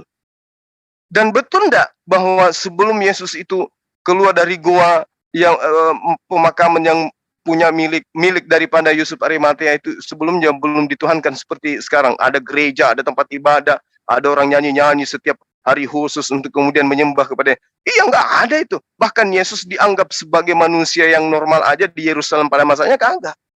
Ditolak dia. Sebagai anak yang lahir dalam keadaan halal aja ditolak. Baca Talmud kok nggak percaya. Ya udah bang, kalau begitu aku ragu bang tentang keyakinan saya. Bimbing saya bang, aku mau syahadat. Malam ini Allahu sebenarnya. Akbar. Tapi ku bilang tunggu dulu bang. Tenangkan pikiranmu. Kau berpikir dulu yang benar-benar jernih. Tidak bang, aku udah benar-benar. Gurunda undang Aku- sekarang aja Gurunda. Kalau misalnya bisa dia. Tunggu saya lihat dulu japri ya. Aku tengok dulu japrinya dia ya. Oh. Sabar ya pemirsa, anak kata gara-gara kau anak kata kau sembarang ngomong orang keluar dari gua katanya jadi nabi. Lah orang keluar dari gua jadi Tuhan kayak mana itu, Bang? Iya, jangan ditunda-tunda itu Ramo Sadat. Tunggu. Sabar ya sayang. Ku tengok dulu HP ku ya. HP ku kan ada 17 unit tuh. Yang mana tadi? Itu Mantap. HP atau hacker tuh. Tunggu ya. Silakan dulu ditambah di ini teman-teman. Tunggu. Kurang-kurangi bang, bukannya ada 125 kemarin. Iya, ini Tafadol Akhina Ali, pakar peneliti Bible 9 hari. Wah, ada 9 harinya loh, spesifik. Sabar. Tadi dia kirim fotonya juga. Bukti keseriusannya, Bang. Ini videoku. Ini fotoku. Kalau abang nggak percaya, aku sudah stres akibat debat dengan anak si kata itu, kata dia. Ah, ini dia. Saya di Jayapura. Mungkin bisa disesuaikan waktunya. Aku japri ya, kawan ya. Bisa sekarang nggak, Bang?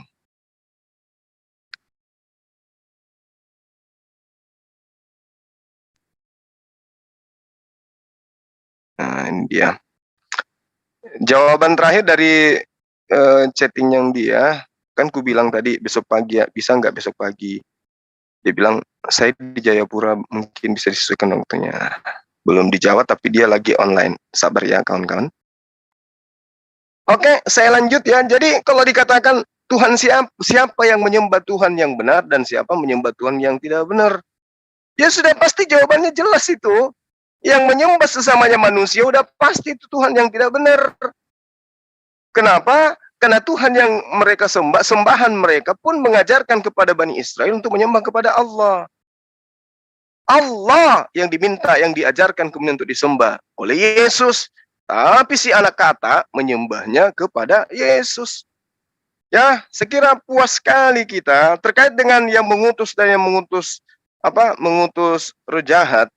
Kan sudah jelas ya, di dalam Matius 4 nomor 1, di situ diterangkan bahwa ada kemudian roh yang membawa Yesus untuk dicobai oleh iblis. Jadi bukan hanya memerintahkan bukan hanya mengutus iblis kepada Saul, tetapi juga membawa Yesus ya langsung tangannya sendiri yang membawa Yesus untuk dicobai oleh iblis. Lalu ada satu dalil yang ingin kubacakan sebagai penutup dari saya. Teman-teman netizen di luar sana yang sudah pernah beli Bible, yang muslim, coba dibuka Wahyu 3 nomor 9. Lihatlah beberapa orang dari jemaah iblis, yaitu mereka yang mengakui dirinya sebagai orang Yahudi. Saya ulang. Wahyu 3 nomor 9. Lihatlah beberapa orang dari jemaat iblis, yaitu mereka yang menyebut diri mereka sebagai orang Yahudi. Tetapi yang sebenarnya tidak demikian. Melainkan mereka ini adalah berdusta. Akan kuserahkan kepadamu mereka ini, pendusta ini maksudnya. Sesungguhnya aku akan menyuruh mereka pendusta-pendusta ini datang dan tersungkur di depan kakimu dan mengaku bahwa aku mengasihi engkau. Ya, jadi data ini sangat akurat. Kalau mereka percaya bahwa kitab Wahyu adalah pengungkapan masa depan, maka jelas ada beberapa orang yang kemudian dikatakan jemaat iblis yang berasal dari Yahudi. Oke, jelas ya? Nah, agama Kristen ini dari mana? Dari Papua. Diajarin oleh orang Papua pertama kali, orang Papua yang ngajarin? Atau orang Batak kah yang pertama kali mengajarin? Ataukah orang Yahudi? Nah, gitu ya, kawan-kawan. Sederhana sebenarnya mereka ini. Udah gulung tikar. Tinggalkan ajaran yang membuat kalian malu. Karena dinubuatkan di dalam Yesaya 44 nomor 10 nomor 11. Siapakah mereka yang membentuk Allah ke dalam patung, ke dalam apapun yang menyerupai dengan makhluk? Mereka semua akan kubuat malu, kata Allah. Yang kita buktikan hari ini. Mereka dipermalukan. Udah berapa dari mereka itu yang kabur? Pertama Tom. Kemudian sang akrobat. Lalu kemudian ini lagi si anak kata, ya banyak kali mereka kabur-kaburan, ya. Karena kenapa? Mereka malu. Kenapa mereka malu? Karena sudah dinubuatkan. Siapakah mereka yang membentuk Allah? Ayo, ada nggak umat Islam itu membentuk Tuhan? Nggak ada. Mereka yang membentuk Tuhan ya dalam rupa manusia, dalam rupa merpati, ada-ada aja mereka ini nggak sadar-sadar juga rupanya. Oke, saya kira begitu teman-teman. Ini chatku belum dibalas. Intinya paling lambat insya Allah besok kita akan live-kan. Salah satu dari netizen kita akan bersyahadat. Yaitu disebabkan karena tontonan yang lucu ya. Dari apa yang kemudian disuguhkan selama ini. Antara debater Islam dan Kristen. Bahwa kebenaran itu tidak bisa ditutupi bagi mereka yang menggunakan akal sehat. Demikian dari saya, salam tauhid, salam satu Tuhan. Assalamualaikum warahmatullahi wabarakatuh. Waalaikumsalam warahmatullahi wabarakatuh.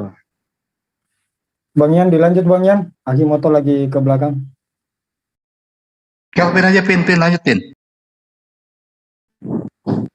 Cek. Ini silakan Pak Ali. Silakan Pak Ali. Saya mengomentari diskusi malam ini ya. Keputusan yang tepat itu anak Batak keluar itu alasan yang pas lah, soalnya daripada nanti terpojok terus kan. Mengomentari soal bahwa Nabi Allah Muhammad SAW itu dulu diracun ya, itu kita mesti pelajari secara histori forensik.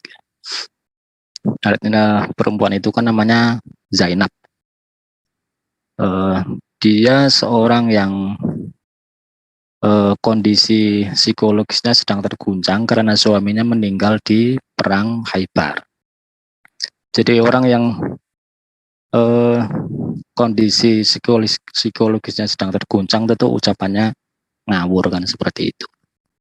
Dan lagi pula dia akan mati akhirnya karena menaruh racun itu.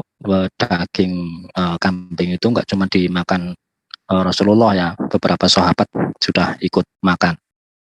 Dan mungkin karena saking laparnya jadi langsung ditelan gitu. Dan itu beberapa sahabat mati memang. Nah, karena Nabi itu belum sempat ditelan, itu cuman efek, apa istilahnya, ngefek dia sempat panas dingin gitu Pak. Kalau secara histori forensik kalau diteliti itu jenisnya racunnya itu cyanida. Cyanida itu. Terus kalau masalah Nabi mati diracun, itu Nabi kan meninggalnya, wafatnya itu setelah 3 tahun setelah kejadian beliau diracun. Nah, tidak ada satu dokter pun yang berspekulasi bahwa ada suatu racun yang bisa bertahan di dalam tubuh selama 3 tahun. Terlebih itu adalah racun cyanida. Itu nggak mungkin. Jadi makna hadis yang dikatakan diriwayatkan oleh Aisyah itu lebih kepada secara maknanya saya merasakan seperti sewaktu diracun, lebih tepatnya seperti itu, bukan berarti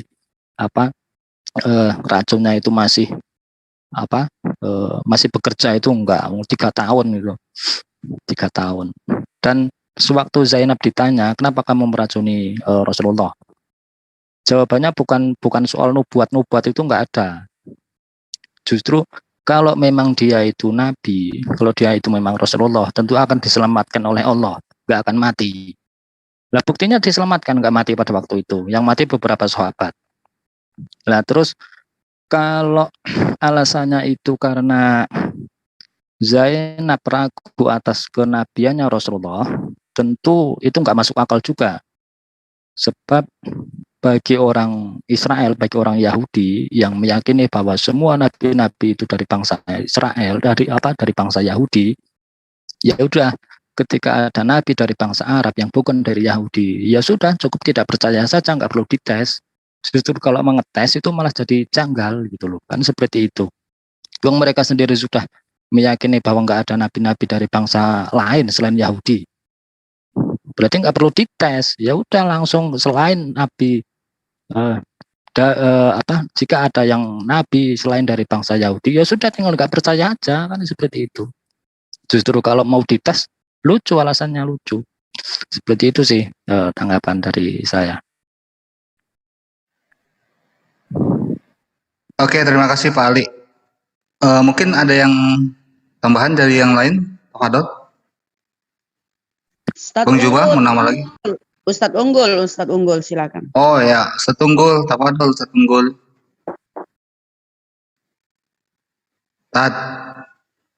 Mana Ustadz Unggul nih? Kita kenapa saya tadi melarang live, nutup live ya? Karena biasanya anak ini kalau udah live atau udah debat, dia mau framing tentang keislaman. Ini yang kita harus menjelaskan semuanya, khususnya di channel-channel Muslim ya. Silakan mungkin yang lain, Pak Sugi, Ustaz Sugi, Bang Juma.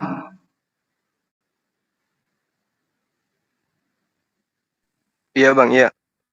Kalau nggak ada, jadi saya cuman ingin klarifikasi tentang tantangan saya tadi kepada si anak kata ini. Tapi kayak mana mau dialog sama dia kalau keilmuannya cuma begini, mentalnya juga rusak gitu ya. Ditegur baik-baik sama moderator, ternyata dia nggak terima, padahal itu adalah bagian daripada jalannya dialog.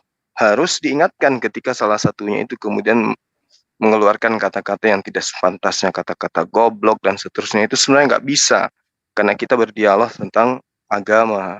Sementara ya situasi dan kondisi kejiwaan lawan debatnya kan tidak sedang lagi emosi, di ruangan juga lagi adem-ademnya, kok ada kata-kata seperti itu, kata-kata panik yang kemudian dikeluarkan. Susah memang, karena bagaimana ceritanya Anda mau memenangkan pertarungan? Yang kalian sembah manusia, kitab kalian karangan manusia, yang kalian anggap rasul itu adalah orang-orang yang mati mengenaskan semua, menggenapi nubuatan tentang nabi palsu. Anda ingin mengatakan Paulus bukan nabi palsu? Kayak mana ceritanya? Kitab Anda sendiri mengatakan dia adalah nabi, tapi karena ajarannya bukan dari Tuhan, maka ya nabi palsu. Kisah para Rasul 13 nomor 1 itu kan jelas Saulus di situ disebut nabi. Kayak mana ceritanya? Kemudian Anda menuduh Rasulullah Muhammad SAW itu mati diracun. Justru harusnya kalau ada lelang Tuhan, Rasulullah Muhammad SAW lebih baik kan kau sembah daripada Tuhanmu sekarang. Kenapa? Tuhanmu sekarang menghidupkan Lazarus. Lazarus itu dagingnya nggak dimasak. Baginda Rasulullah Muhammad SAW, daging kambing udah direbus, coy. Mampu berbicara di hadapan Rasulullah. Harusnya kau sembah dia. Karena akibat daripada racun itu, Rasulullah kemudian ya membuat daging itu kemudian dengan izin Allah dia mampu berbicara. Padahal dia hanya seenggok daging yang sudah direbus pula tuh, udah dikasih bumbu, merica, ketumbar, jahe, ada bawang merah, ada bawang putih, udah dimakan sama teman-temannya. Bahkan temannya udah mati saat itu juga. Beliau mati hampir 4 tahun kemudian. Mana ada? Jangankan orang diracun. Orang yang kena peluru ditembak hari ini, tembus paha, kemudian masuk ke rumah sakit. Ya, masakan ia tinggal bekas peluru, kemudian dia mati 4 tahun kemudian. Ada isu, ada di surat kabar robek. Seorang mati karena kena peluru, ditembak pada 4 tahun yang lalu. Nenekmu kiper, mana bisa kayak begitu. Jadi Rasulullah Muhammad SAW mengatakan, aku merasakan. Kenapa dia merasakan? Yang namanya mati itu sama-sama. Yang namanya sekaratul maut itu sama rasanya. Dia mau mati karena keselak garpu, atau mati karena menelan kepala kambing, ya sama aja. Namanya sekarat itu sama aja. Jadi ketika Rasul Muhammad SAW memakan daging yang ada racunnya, rasa pingin mati itu ada pada saat itu. Tapi Allah tidak mencabut nyawanya, belum saatnya. Karena dia harus berdakwah. Ya, bahkan daging kambing itu yang berbicara, jangan engkau makan aku karena wanita itu telah membumbuhinya dengan racun. Nggak jadi Rasulullah makan. Itu bukti gitu loh. Jadi nggak mungkinlah kemudian Rasulullah Muhammad SAW diracun kemudian matinya 4 tahun kemudian. Justru yang misionaris ambil hadits itu, potong-potong hadits itu, untuk kemudian menjawab surah Haq yang mengatakan bahwa Rasulullah itu adalah nabi palsu, mengada-ngadakan tentang Al-Quran. Tapi kan dijawab sendiri oleh Al-Quran, bahwa sungguh yang apa yang disampaikan oleh Rasul Muhammad SAW itu adalah dari Allah, bukan dia mengada-adakan. Gitu loh. Makanya Anda ingin mengkritisi Islam, Anda ingin mengkritisi, menghujat Islam, tapi membaca kitabnya aja nggak bisa. Kayak mana itu orang mau berperang? Contoh gini, ada sebuah kekuasaan, ada sebuah negara, ingin kalian runtuhkan, ingin kalian serang, ingin kalian hancurkan, tapi kalian tidak tahu untuk mengetahui seperti apa mereka di negaranya, di negara yang kalian ingin hancurkan itu, kayak mana budayanya, kayak mana kondisi di sana, bagaimana kekuatan militernya. Tiba-tiba kamu datang ingin perang dengan menggunakan senjata air yang isinya air putih campur lombok yang habis diulek. Kayak mana ceritanya kau bisa lawan sebuah pemerintahan yang gagah perkasa kayak Islam itu, kayak ya yang ditopang oleh Al-Qur'an? Enggak bisa lah. Cuman modal terjemah, cuman Tuhan modal manusia, kemudian Rasul juga cuman modal-modal ya lontong sayur lah menurut saya. Jadi nggak bisa gitu.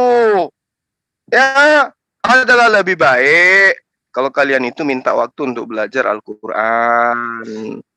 Jangan nantang-nantang Tuhan siapa yang benar. Ya udahnya Tuhan nggak benar loh, manusia gimana sih? Gimana dikatakan sembahanmu itu? Untuk mengetahui musim buah arak saja dia nggak bisa. Lawan ngantuknya aja nggak mau. Ada satu cuplikan lucu di dalam kitab kalian itu. Ketika dia ingin berdoa, besoknya kemudian dia ditangkap.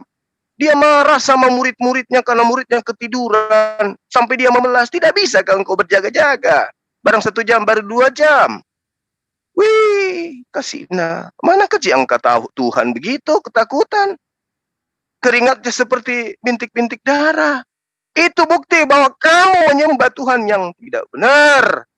Setakut-takutnya manusia kepada makhluk lain, belum pernah saya temukan ada manusia, dan belum pernah dikabarkan di media sosial atau media manapun, ada orang ketakutan keringatnya seperti titik-titik darah. Lah ini Tuhan, keringatnya seperti titik darah, baru kemudian dituhankan. Ya salahlah kalian. Kenapa demikian? Karena memang Yesus itu diceritakan di dalam penemuan wartawan, penyelidikan wartawan, bahwa celakalah orang Farisi yang menyeberangi lautan, menjelajahi daratan, kemudian mentobatkan orang yang tadinya nyembah dewa, mentobatkan masuk ke dalam agamanya, ya, lalu 2 kali lebih jahat daripada ahli Farisi itu sendiri. Nah, itulah kalian. Sudah aku bilang, jangan ikut perang. Tapi kau ikut perang, matilah kau. Inilah yang kau rasakan sekarang. Oh, berani-berani masuk mau membahas tentang ketuhanan. Nggak sadar, berkacalah dulu. Tuhan kau itu kayak mana modelnya? Bukan kita menghina Tuhanmu, bukan. Ini berbicara mengenai tema bahwa Tuhan siapa yang benar. Berarti ada Tuhan yang tidak benar. Kan gitu. Lalu kemudian tadi dia katakan gini, sudah nyatalah Tuhanmu itu mengutus iblis, katanya dia. Ya ampun. Gila bener. Padahal nyata iblis yang kemudian menyesatkan Adam. Lalu kemudian iblis juga yang membisiki Yudas. Lalu hasil daripada Yudas mengkhianati Yesus, Yesus disalib. Hasil dari salib, Kristen punya Tuhan bernama Yesus. Jadi siapa yang punya ide, siapa punya gagasan, siapa punya jasa? Ya iblis. Coba iblis tidak berbisik kepada Yudas. Ayo, jawab. Coba iblis tidak membisiki Yudas agar berkhianat kepada Yesus. Ayo, gimana itu? Kalian bisa dapat Tuhan yang dibunuh di atas salib? Tuhan dari mana? Ayo. Gak ada kan? Maka berterima kasihlah kepada iblis. Ayo. Berterima kasih dong sama iblis. Terima kasih ya. Berkat kamu membisikkan Yudas, anak Maria, semata wayang itu, mati di atas tiang salib. Dan karena engkau membisikkan tentara Yudas, Yudas pun melaporkan ke tentara Romawi, ditangkaplah si Yesus, dibunuhlah dia di atas tiang salib, dapatlah kami Tuhan. Thank you ya iblis, terima kasih ya iblis. Wah. Gitu harusnya kau si anak kata. Tanya lagi siapa Tuhan yang benar. Coba iblisnya mengatakan, oh enggak aku nggak mau bisikin Yudas, biarin aja. Dia mau mati sendiri, bunuh diri, entah itu mati kesetrum listrik, kasih Yesusnya atau apa. Coba iblisnya kayak gitu. Enak aja lu mau perintah-perintah saya, demi kalian punya Tuhan saya dibisik, kamu minta saya bisikin Yudas. Enggak biarin aja dia mati sendiri, mati bunuh diri. Nah coba kayak mana? Untung kemudian iblis itu membisikkan Yudas agar Yesus itu dikhianati olehnya dan dilaporkan olehnya dan kalian dapat Tuhan. Maka karena itulah kemudian melalui forum ini saya katakan, ayo teman-teman Kristen, berterima kasihlah kepada iblis yang membisikkan Yudas. Ayo. Dan kalau kalian mengatakan berkat Yesus, barang siapa yang percaya kepada Yesus maka akan diselamatkan, dan yang percaya itu adalah percaya penyaliban, maka saya katakan bermiliar-miliar manusia akan masuk ke dalam surga berkat jasanya iblis. Karena iblis berhasil membisikkan Yudas, sehingga banyak orang yang mati ditebus oleh Yesus di atas tiang salib. Andaikan iblis tidak berhasil menggoda Yudas, maka Yesus tidak akan mati di atas tiang salib. Maka mereka yang diselamatkan menurut imannya karena ditebus di atas tiang salib akan masuk ke dalam neraka. Maka hari ini saya katakan, wahai teman-teman Kristen, jika di kepala kalian masih ada otak, fungsikan otak kalian untuk berterima kasih kepada si iblis yang telah membisikkan Yudas agar mengkhianati Yesus, dan akibat dari pengkhianatan itu kalian memiliki Tuhan. Roma 14 nomor 9. Kisah para Rasul 3 nomor 20. Apanya yang dikatakan di situ? Wahai orang Israel, kalian harus tahu bahwa Yesus yang kau salibkan itu telah dijadikan menjadi Tuhan. Benar kan? Jadi karena disalibkan, lalu kemudian dia menjadi Tuhan. Begitu anak kata, kau jangan belajar sama Rudi Yohanes. Aduh, kau belajar sama pengumpul donatur untuk rumah anak terang. Matilah kau. Kira begitu Bang Yan, terima kasih banyak. Mudah-mudahan teman-teman Kristen ini kompak untuk berterima kasih kepada iblis. Karena dulu ada kejadian, ini cerita nyata, ini kenyataan ya. Pernah saya masuk ke dalam ruangan salah satu pimpinan di kantor. Kami bercanda gitu ya. Tanya jawab, tak. Aduh Bang, kata dia, aduh Bang, maaf, saya lupa tadi pagi ternyata ada jadwal kita ngopi. Nggak apa-apa Pak, ini saya sudah naik ke ruangan Bapak nih. Wah, ada salah satu kehormatan Bapak ke ruangan saya. Harusnya saya turun, kata dia. Ini saya lagi bisnis, apa kata dia waktu itu. Dia bilang, aku itu bisnis ini, saham. Udah Pak, serius aja Pak. ntar aja kita ngobrol. Saya keluar dulu. Tunggu Bang Suma. Duduk aja dulu situ.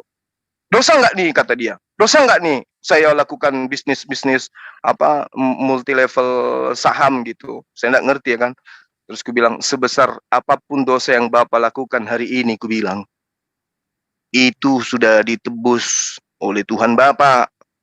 Tapi Bapak jangan lupa, kalau menang, ku bilang itu, kebetulan dia waktu itu adalah juga dari orang Sumatera juga ya kan.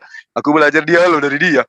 Jadi ku bilang sama dia, Bapak kalau menang judi itu, gunakan itu duitnya kemudian untuk bersedekah. Ada tukang parkir, ada satpam di bawah, ada inilah dan itu. Kasihlah mereka bersedekah.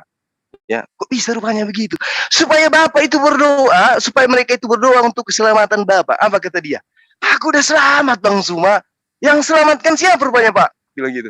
Yang selamatkan ini si tuanku itulah yang di tiang salib. Ku bilang, Anda salah. Siapa yang menyebabkan Tuhan Anda itu disalib? Ku bilang. Ya itu kan karena Yudas berkhianat. Siapa yang membisikin Yudas rupanya Pak supaya dia berkhianat? Iblis. Nah, berterima kasihlah kepada iblis, ku bilang. Berterima kasihlah ke iblis. Wah, abang ini macam-macam. Lah kan ya kan begitu emang Bapak. Dikatakan oleh Yesus, ku bilang dalam Yohanes 8 nomor 44. Iblislah yang menjadi bapakmu dan kamu mau melakukan keinginan bapakmu. Atas kemauan siapa? Atas keinginan siapa? Rupanya Bapak menyembah orang yang di atas tiang salib itu. Atas keinginan siapa ya? Aduh, lupa saya Bang Suma. Aku jarang ke gereja dan tidak baca juga Bible, ku bilang. Nah sekarang aku tanya sama Bapak, bilang gitu. Kalau Bapak menyembah Yesus tidak tahu dasarnya apa, itu dasarnya di dalam Bible. Karena di dalam Bible dikatakan Roma 10, barang siapa yang berkata dan apa yang dikatakan itu dipercaya oleh hatinya dengan sepenuh hati, maka dia akan diselamatkan. Nah, Yesus itu menjadi Tuhan berdasarkan Roma 14 nomor 9. Nanti setelah dia disalibkan kemudian dijadikan menjadi Tuhan. Dan itu pun menjadi Tuhan karena disalibkan. Dan salib itu adalah propaganda dari iblis. Jadi berterima kasihlah kepada iblis, ku bilang. Habis itu aku pamit kawan-kawan. Besok jumpa lagi sama aku di depan mesin ATM. Apa kata dia? Bang Suma ke ruangan saya lagi yuk. Mengapain Pak? Kita cerita-cerita yang kemarin. Takut aku Pak, aku bilang Bapak beragama tidak berterima kasih kepada yang membuatkan agama, yang membuatkan Tuhan. Kalau Bapak sudah berterima kasih yang membuatkan Tuhan, barulah aku ke ruangan Bapak juga, banyak juga yang kerja aku Pak, aku bilang gitu. Sampai dia dimutasi di kantor di pusat dia sekarang. Saya jumpa sekali waktu, aku bilang sama dia, gimana Bapak? Enak hidup di bawah keinginan-keinginan iblis. Macam-macam aja kau Bang Suma. Kapan kau pulang? Kata dia. Ngopi juga. Ngopi lagi kita di Jakarta ini baru kau balik ya. Aku bilang, gampang itu Pak. Selama duit yang Bapak pakai bukan dari hasil iblis. Aku bilang, ketawa dia Bang. Ketawa dia kawan-kawan. Dan sampai hari ini saya belum pernah komunikasi. Selain Idul Fitri kemarin dia ucapkan selamat hari raya padaku. Kalau Natal pun biasa ku kasih dia gambar bunga-bunga biar dia bahagia kan. Karena kenapa? Dia harus bahagia di dunia ini rupanya kawan. Karena kalau dia sudah mati, dia bertemu dengan Tuhannya. Bertemu dengan Tuhannya. Kau payah, aku bilang. Iblis akan berkata, kau payah. Udah kau tahu aku yang membisikkan sampai adanya salib. Kenapa kau percaya? Matilah kau. Pertanyaannya, kenapa Guru Zuma ini ketularan virus anak Batak? Nah, itu kan orang Makassar mirip-mirip itu Bang. Mirip-mirip yang kami punya bahasa. Iya mirip, cuman makanan kami yang nggak mirip. Besok gantiin namanya Laizuma. Sebenarnya Batak ini keturunan dari Sunda. Bahasanya kayak Sunda. Halus. Ini masih live enggak? Masih. Masih Dums. Belum 2 jam. Sendiri Mas. Ya udah kawan-kawan. Yang pada intinya saya katakan tidak mungkin hari ini Anda ditembak. Kemudian 4 tahun kemudian Anda mati gara-gara peluru. Nggak mungkin itu. Itu orang miring itu, orang sedeng itu kawan. Ini sebentar katanya. Ada yang dinubuatkan mati diracun itu Yesus. Iya, sebentar ini ada 9 ya 21 kalau nggak salah. Assalamualaikum. Kan dia mati diracun, bukan mati disalib juga itu dia. Minum anggur dikasih asam, habis itu matilah dia ya kan? Miras oplosan. Iya, kayak cyanida Wah, itu. ini Aduh, no comment saya, udahlah. Udah Pak Manjai, jangan dulu komen. No comment saya lah kalau itu. Kalau misalnya kayak gitu berlaku ya Gurunda dan Asatid Villa, aturan ketika Yesus disalib matinya juga 4 tahun kemudian. Kalau mau gitu, kalau nggak gitu ya berarti bukan Tuhan dong, karena langsung mati dia, nggak 4 tahun kemudian matinya. Kan bangkit Bang. Oke, Iwan Villa yang rahmat Allah Subhanahu wa taala. Mereka teman-teman kita, saudara-saudara kita itu bukan untuk dihina tapi untuk dikasihani. Mazmur 69 ayat 21. Mereka memberi racun untuk makananku dan untuk dahagaku mereka memberi aku minum cuka. Itu dia. Di Mazmur itu nubuatnya kan digenapi oleh Yesus kan? Digenapi di Yohanes 19 tuh.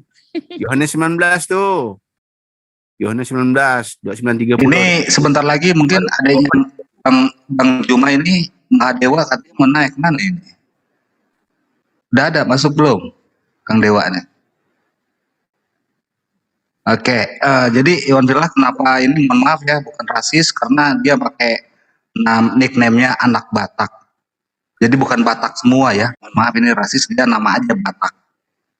Jadi untuk orang-orang di Sumatera Utara atau suku Batak, kita mohon maaf sebesar-besarnya.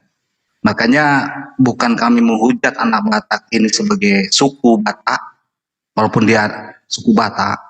Nanti kalau ada orang di sini kayak Jawara Sunda nih, kalau ada apa-apa bukan Sundanya ya, bukan suku Sundanya atau suku Makassar atau suku apa Bugis dan sebagainya, lain-lain ada di sini. Insya Allah Muslim semuanya tidak ada rasis. Kalaupun ada rasis silahkan untuk langsung ditanyakan. Itu yang pertama. Yang keduanya, apapun yang di sini kita omongkan tidak menyangkut masalah kekristenan yang lain. Silahkan aja Anda belajar di Bibalnya sendiri, baca baik-baik dari Kejadian sampai Wahyu. Yakin Anda akan mumet. Karena musuh yang terbesar dari teman saudara-saudara kita di Kristen yaitu Bibalnya sendiri. Monggo baca aja dari Kejadian. Gimana? Makin pintar aja Bang Yan. Ya, saya kan punya murid banyak ini. Bang Juma murid saya, Ustadz Sugi. Kristologi itu bisa kristologi dari saya sebenarnya. Ada yang laporan di LC Akuk. Bang Kores anak Batak dimaki-maki sama Oten di channelnya. Mampus, syukur. Lu kabur belum menjawab sih. Karena gini. Di mana dia menghujat satu, kita bukan menghujat, kita bantahnya dengan Bibalnya sendiri. 10 Bibalnya tadi Kores keluarin. Itu baru sedikit itu, belum semuanya. Siapa Kores? Saya tahu banget Kores.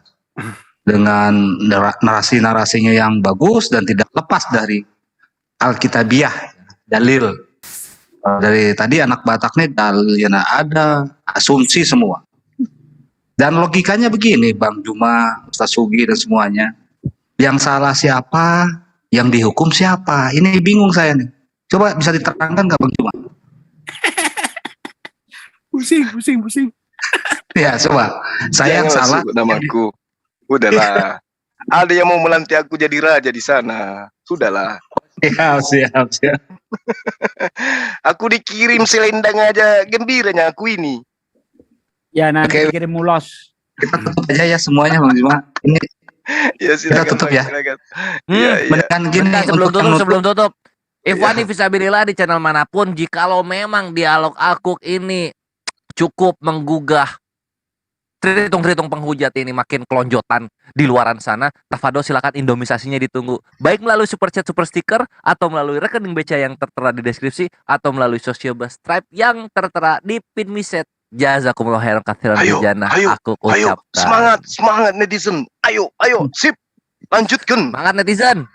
Jangan ke Slayer, ke saya aja, jangan ke Slayer. Buat Makassar juga sekalian. Oke deh, aku tutup live ya.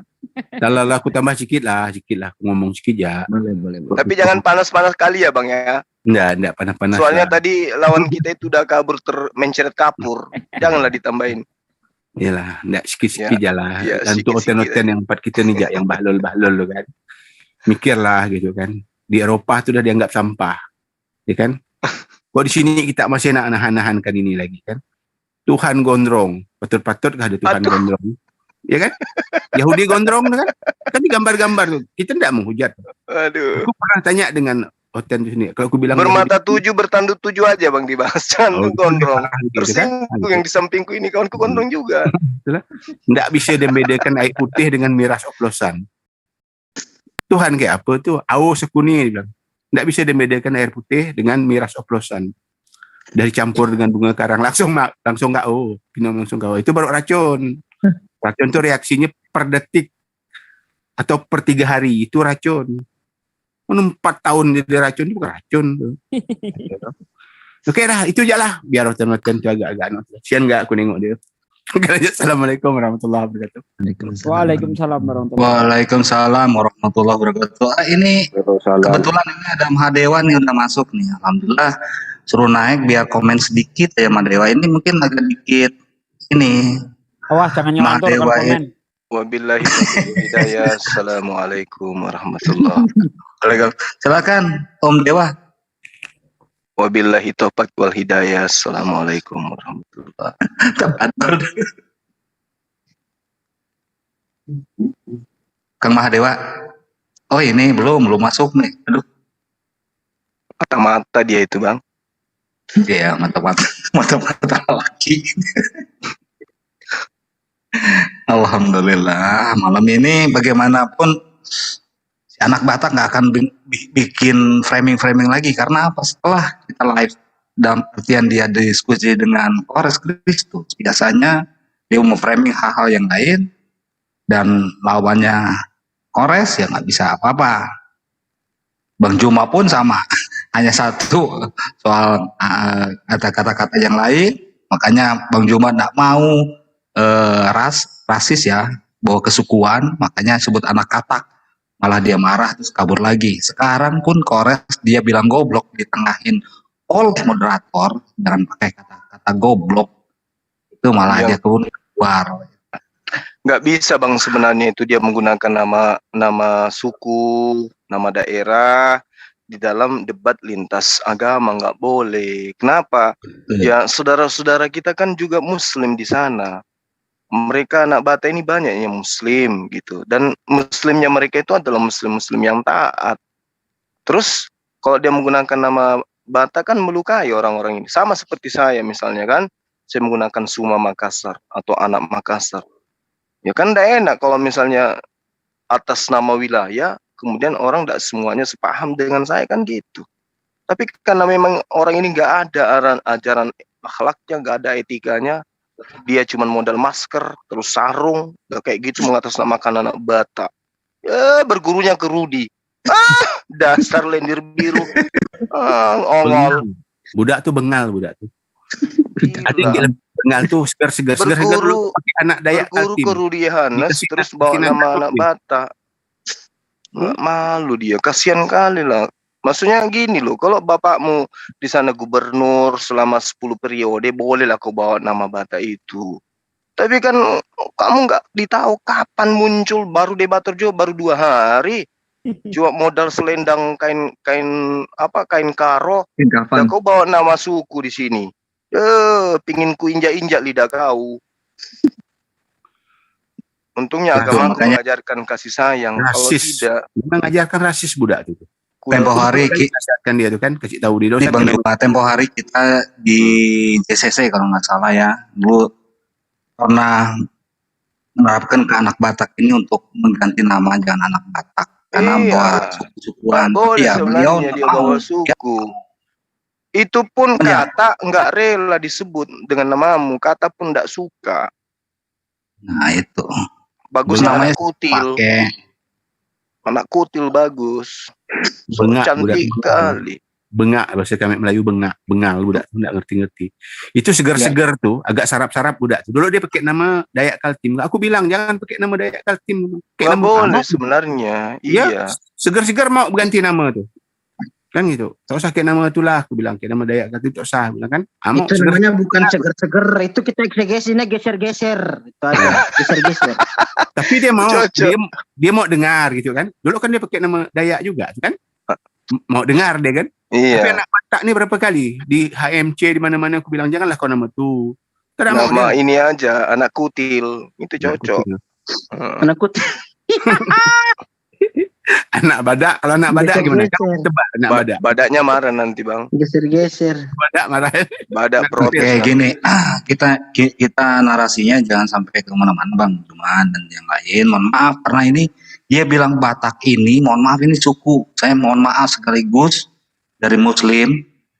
Dia mau Batak, Muslim Batak, Sunda, Minang apapun ataupun kekristenan di Batak sana. Mohon maaf sekaligus kami di sini M3 minta maaf karena bukan keras. Makanya karena apa, mereka lah sendiri si anak Batak ini. Anak Batak inilah ya yang mohon maaf pakai nama itu. Jadi inti dari hal ini, tolonglah teman-teman dari kesukuan atau suku Batak ya tegur, dari kekristenan jangan pakai itu.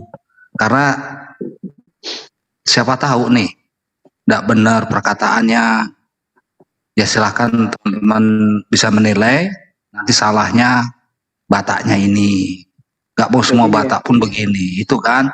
Jadi logikanya hal yang sepele itu, jadi nggak menyangkut masalah-masalah soal keagamaan dalam artian ini. Dalam dialog agama ya harusnya sesuai dengan apa koridornya. Misalkan Juma, Zulkifli M. Abbas nama, Sugih Kristologi nama. Nggak ada nama yang lebih besar dari saya. Sugi Kristologi. Sekarang atau ini aja Bang Handi, Bang Handi, Bang Yan, ini aja sampaikan ke gurunya si akrobat, anak muridnya itu ganti ini apa anak batu tawas gitu loh. Batu tawas aja. Kalau tawas kan buat ini, buat dia apa, tadi buat memframe. Bentar dia memframing supaya kita jawab dulu ya Bang. Memframing bahwa Muslim melarang mendirikan gereja, jangankan itu. Yang sudah aja lagi perang nggak boleh Muslim itu menghancurkan ada aja. Aku gereja dikelilingi di Makassar ini kantorku. Lah itu dikelilingi temanya gereja apa kok bisa lari ke peninggalan sana itu? Temanya kan membuktikan ketuhanan, kok larinya ke masalah gereja sih? Apa hubungannya gitu? Tentang masalah otak gitu. Aduh. itu tadi masalah hukum bahwa dari Eropa kontinental. Apa hubungannya? Masih bagus itu Bang. Kemarin dia sama aku bilangnya apa? Kapolri katanya. Aduh, betul. Waduh. Ya kalau Kapolrinya agamanya Katolik, bukan berarti Kapolri ini untuk Katolik saja. Tidaklah, Kapolri ini ya Kapolri kita semua. Bukan. Dia bawa Kapolri katanya yang Kristen. Kupikir anak ini usianya sekarang mungkin sudah 37 tahun, 38 tahun. Selama 37 tahun di atas pohon tinggal. Baru setahun di dunia dia. Makanya koplak. Iya, maka orang dapat agama kok bawa yang kayak gitu-gitu. Wah, kami polisi sekarang, kepolisian kami kuasai, nenekmu kiper. Kayak mana pula kau ngomong kayak gitu? Kan aku bilang internal memori dia 2 kilobit cuman. Internal memori 2 kilobit. Sedikit benar gitu. Jadi enggak bisa dia tuh ngaku pendeta, sering diundang ke luar negeri katanya. Benar dia memang aduh. Ya udahlah, percaya aja lah, nggak apa-apa. Imani aja. Aja. Kan ada Roh Kudus, Roh Kardus. Oke. Makasih. Kita tutup aja ya Bang. Ya udahlah. Pak Dewa mau komen dulu nggak sebelum saya tutup? Wabillahi taufiq wal hidayah. Assalamualaikum. Silakan Bang Madewa. Oh. Iya. Assalamualaikum. Ngomong. Waalaikumsalam. Kok belum makan? Manja kali. Ya, Dewa sih tidak ikut menyimak mengenai soal perdebatan antara Bang Kores sama anak Batak. Tetapi mungkin ini adalah menjadi satu proses ya. Kita sih sasaran kita memang sesuai dengan apa yang kita tahu itu, sasaran kita itu kan bukan anak Batak, tetapi sasaran kita itu orang lain gitu. Dengan adanya seperti ini mungkin adalah proses ya. Proses orang untuk mempercayai akan Al-Quran. Orang kalau ingin sukses harus melalui proses, tidak melalui protes. Bukan protesan ya, bukan. Tapi jangan sampai protes gitu. Sebelum orang menjadi kaya, tentu orang itu miskin. Sebelum orang itu begini-begini, tentu sebelumnya itu apa. Jadi ingat kata-kata satu filosofi ya. Satu orang filosofi orang Indonesia yang mengatakan... Ustaz Sugi, silakan. Sugi. Iya, dibacakan ini dulu, ditutup dengan Yesaya 66 nomor 23 coba. Sekali-sekali ya. Silakan. Yesaya 66 nomor 23. Yesaya 66 nomor 23. Iya. Itu kan nubuatan untuk Islam.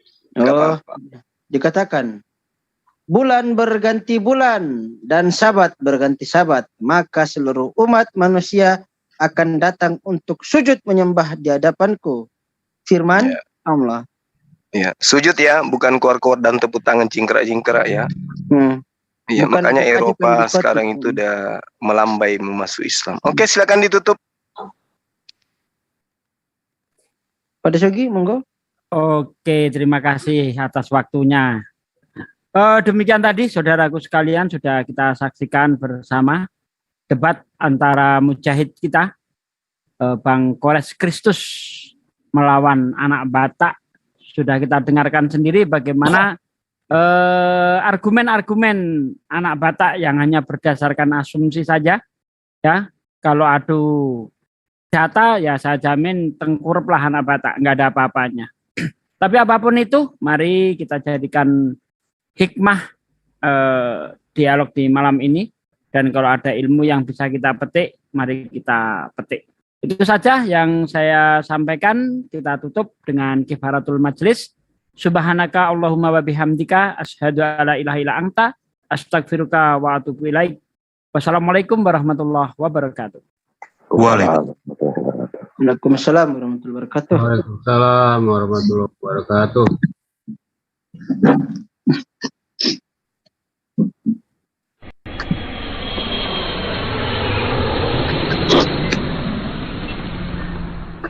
Tutup kan? Nggak live lagi ya? Udah tutup. Iya, usah live.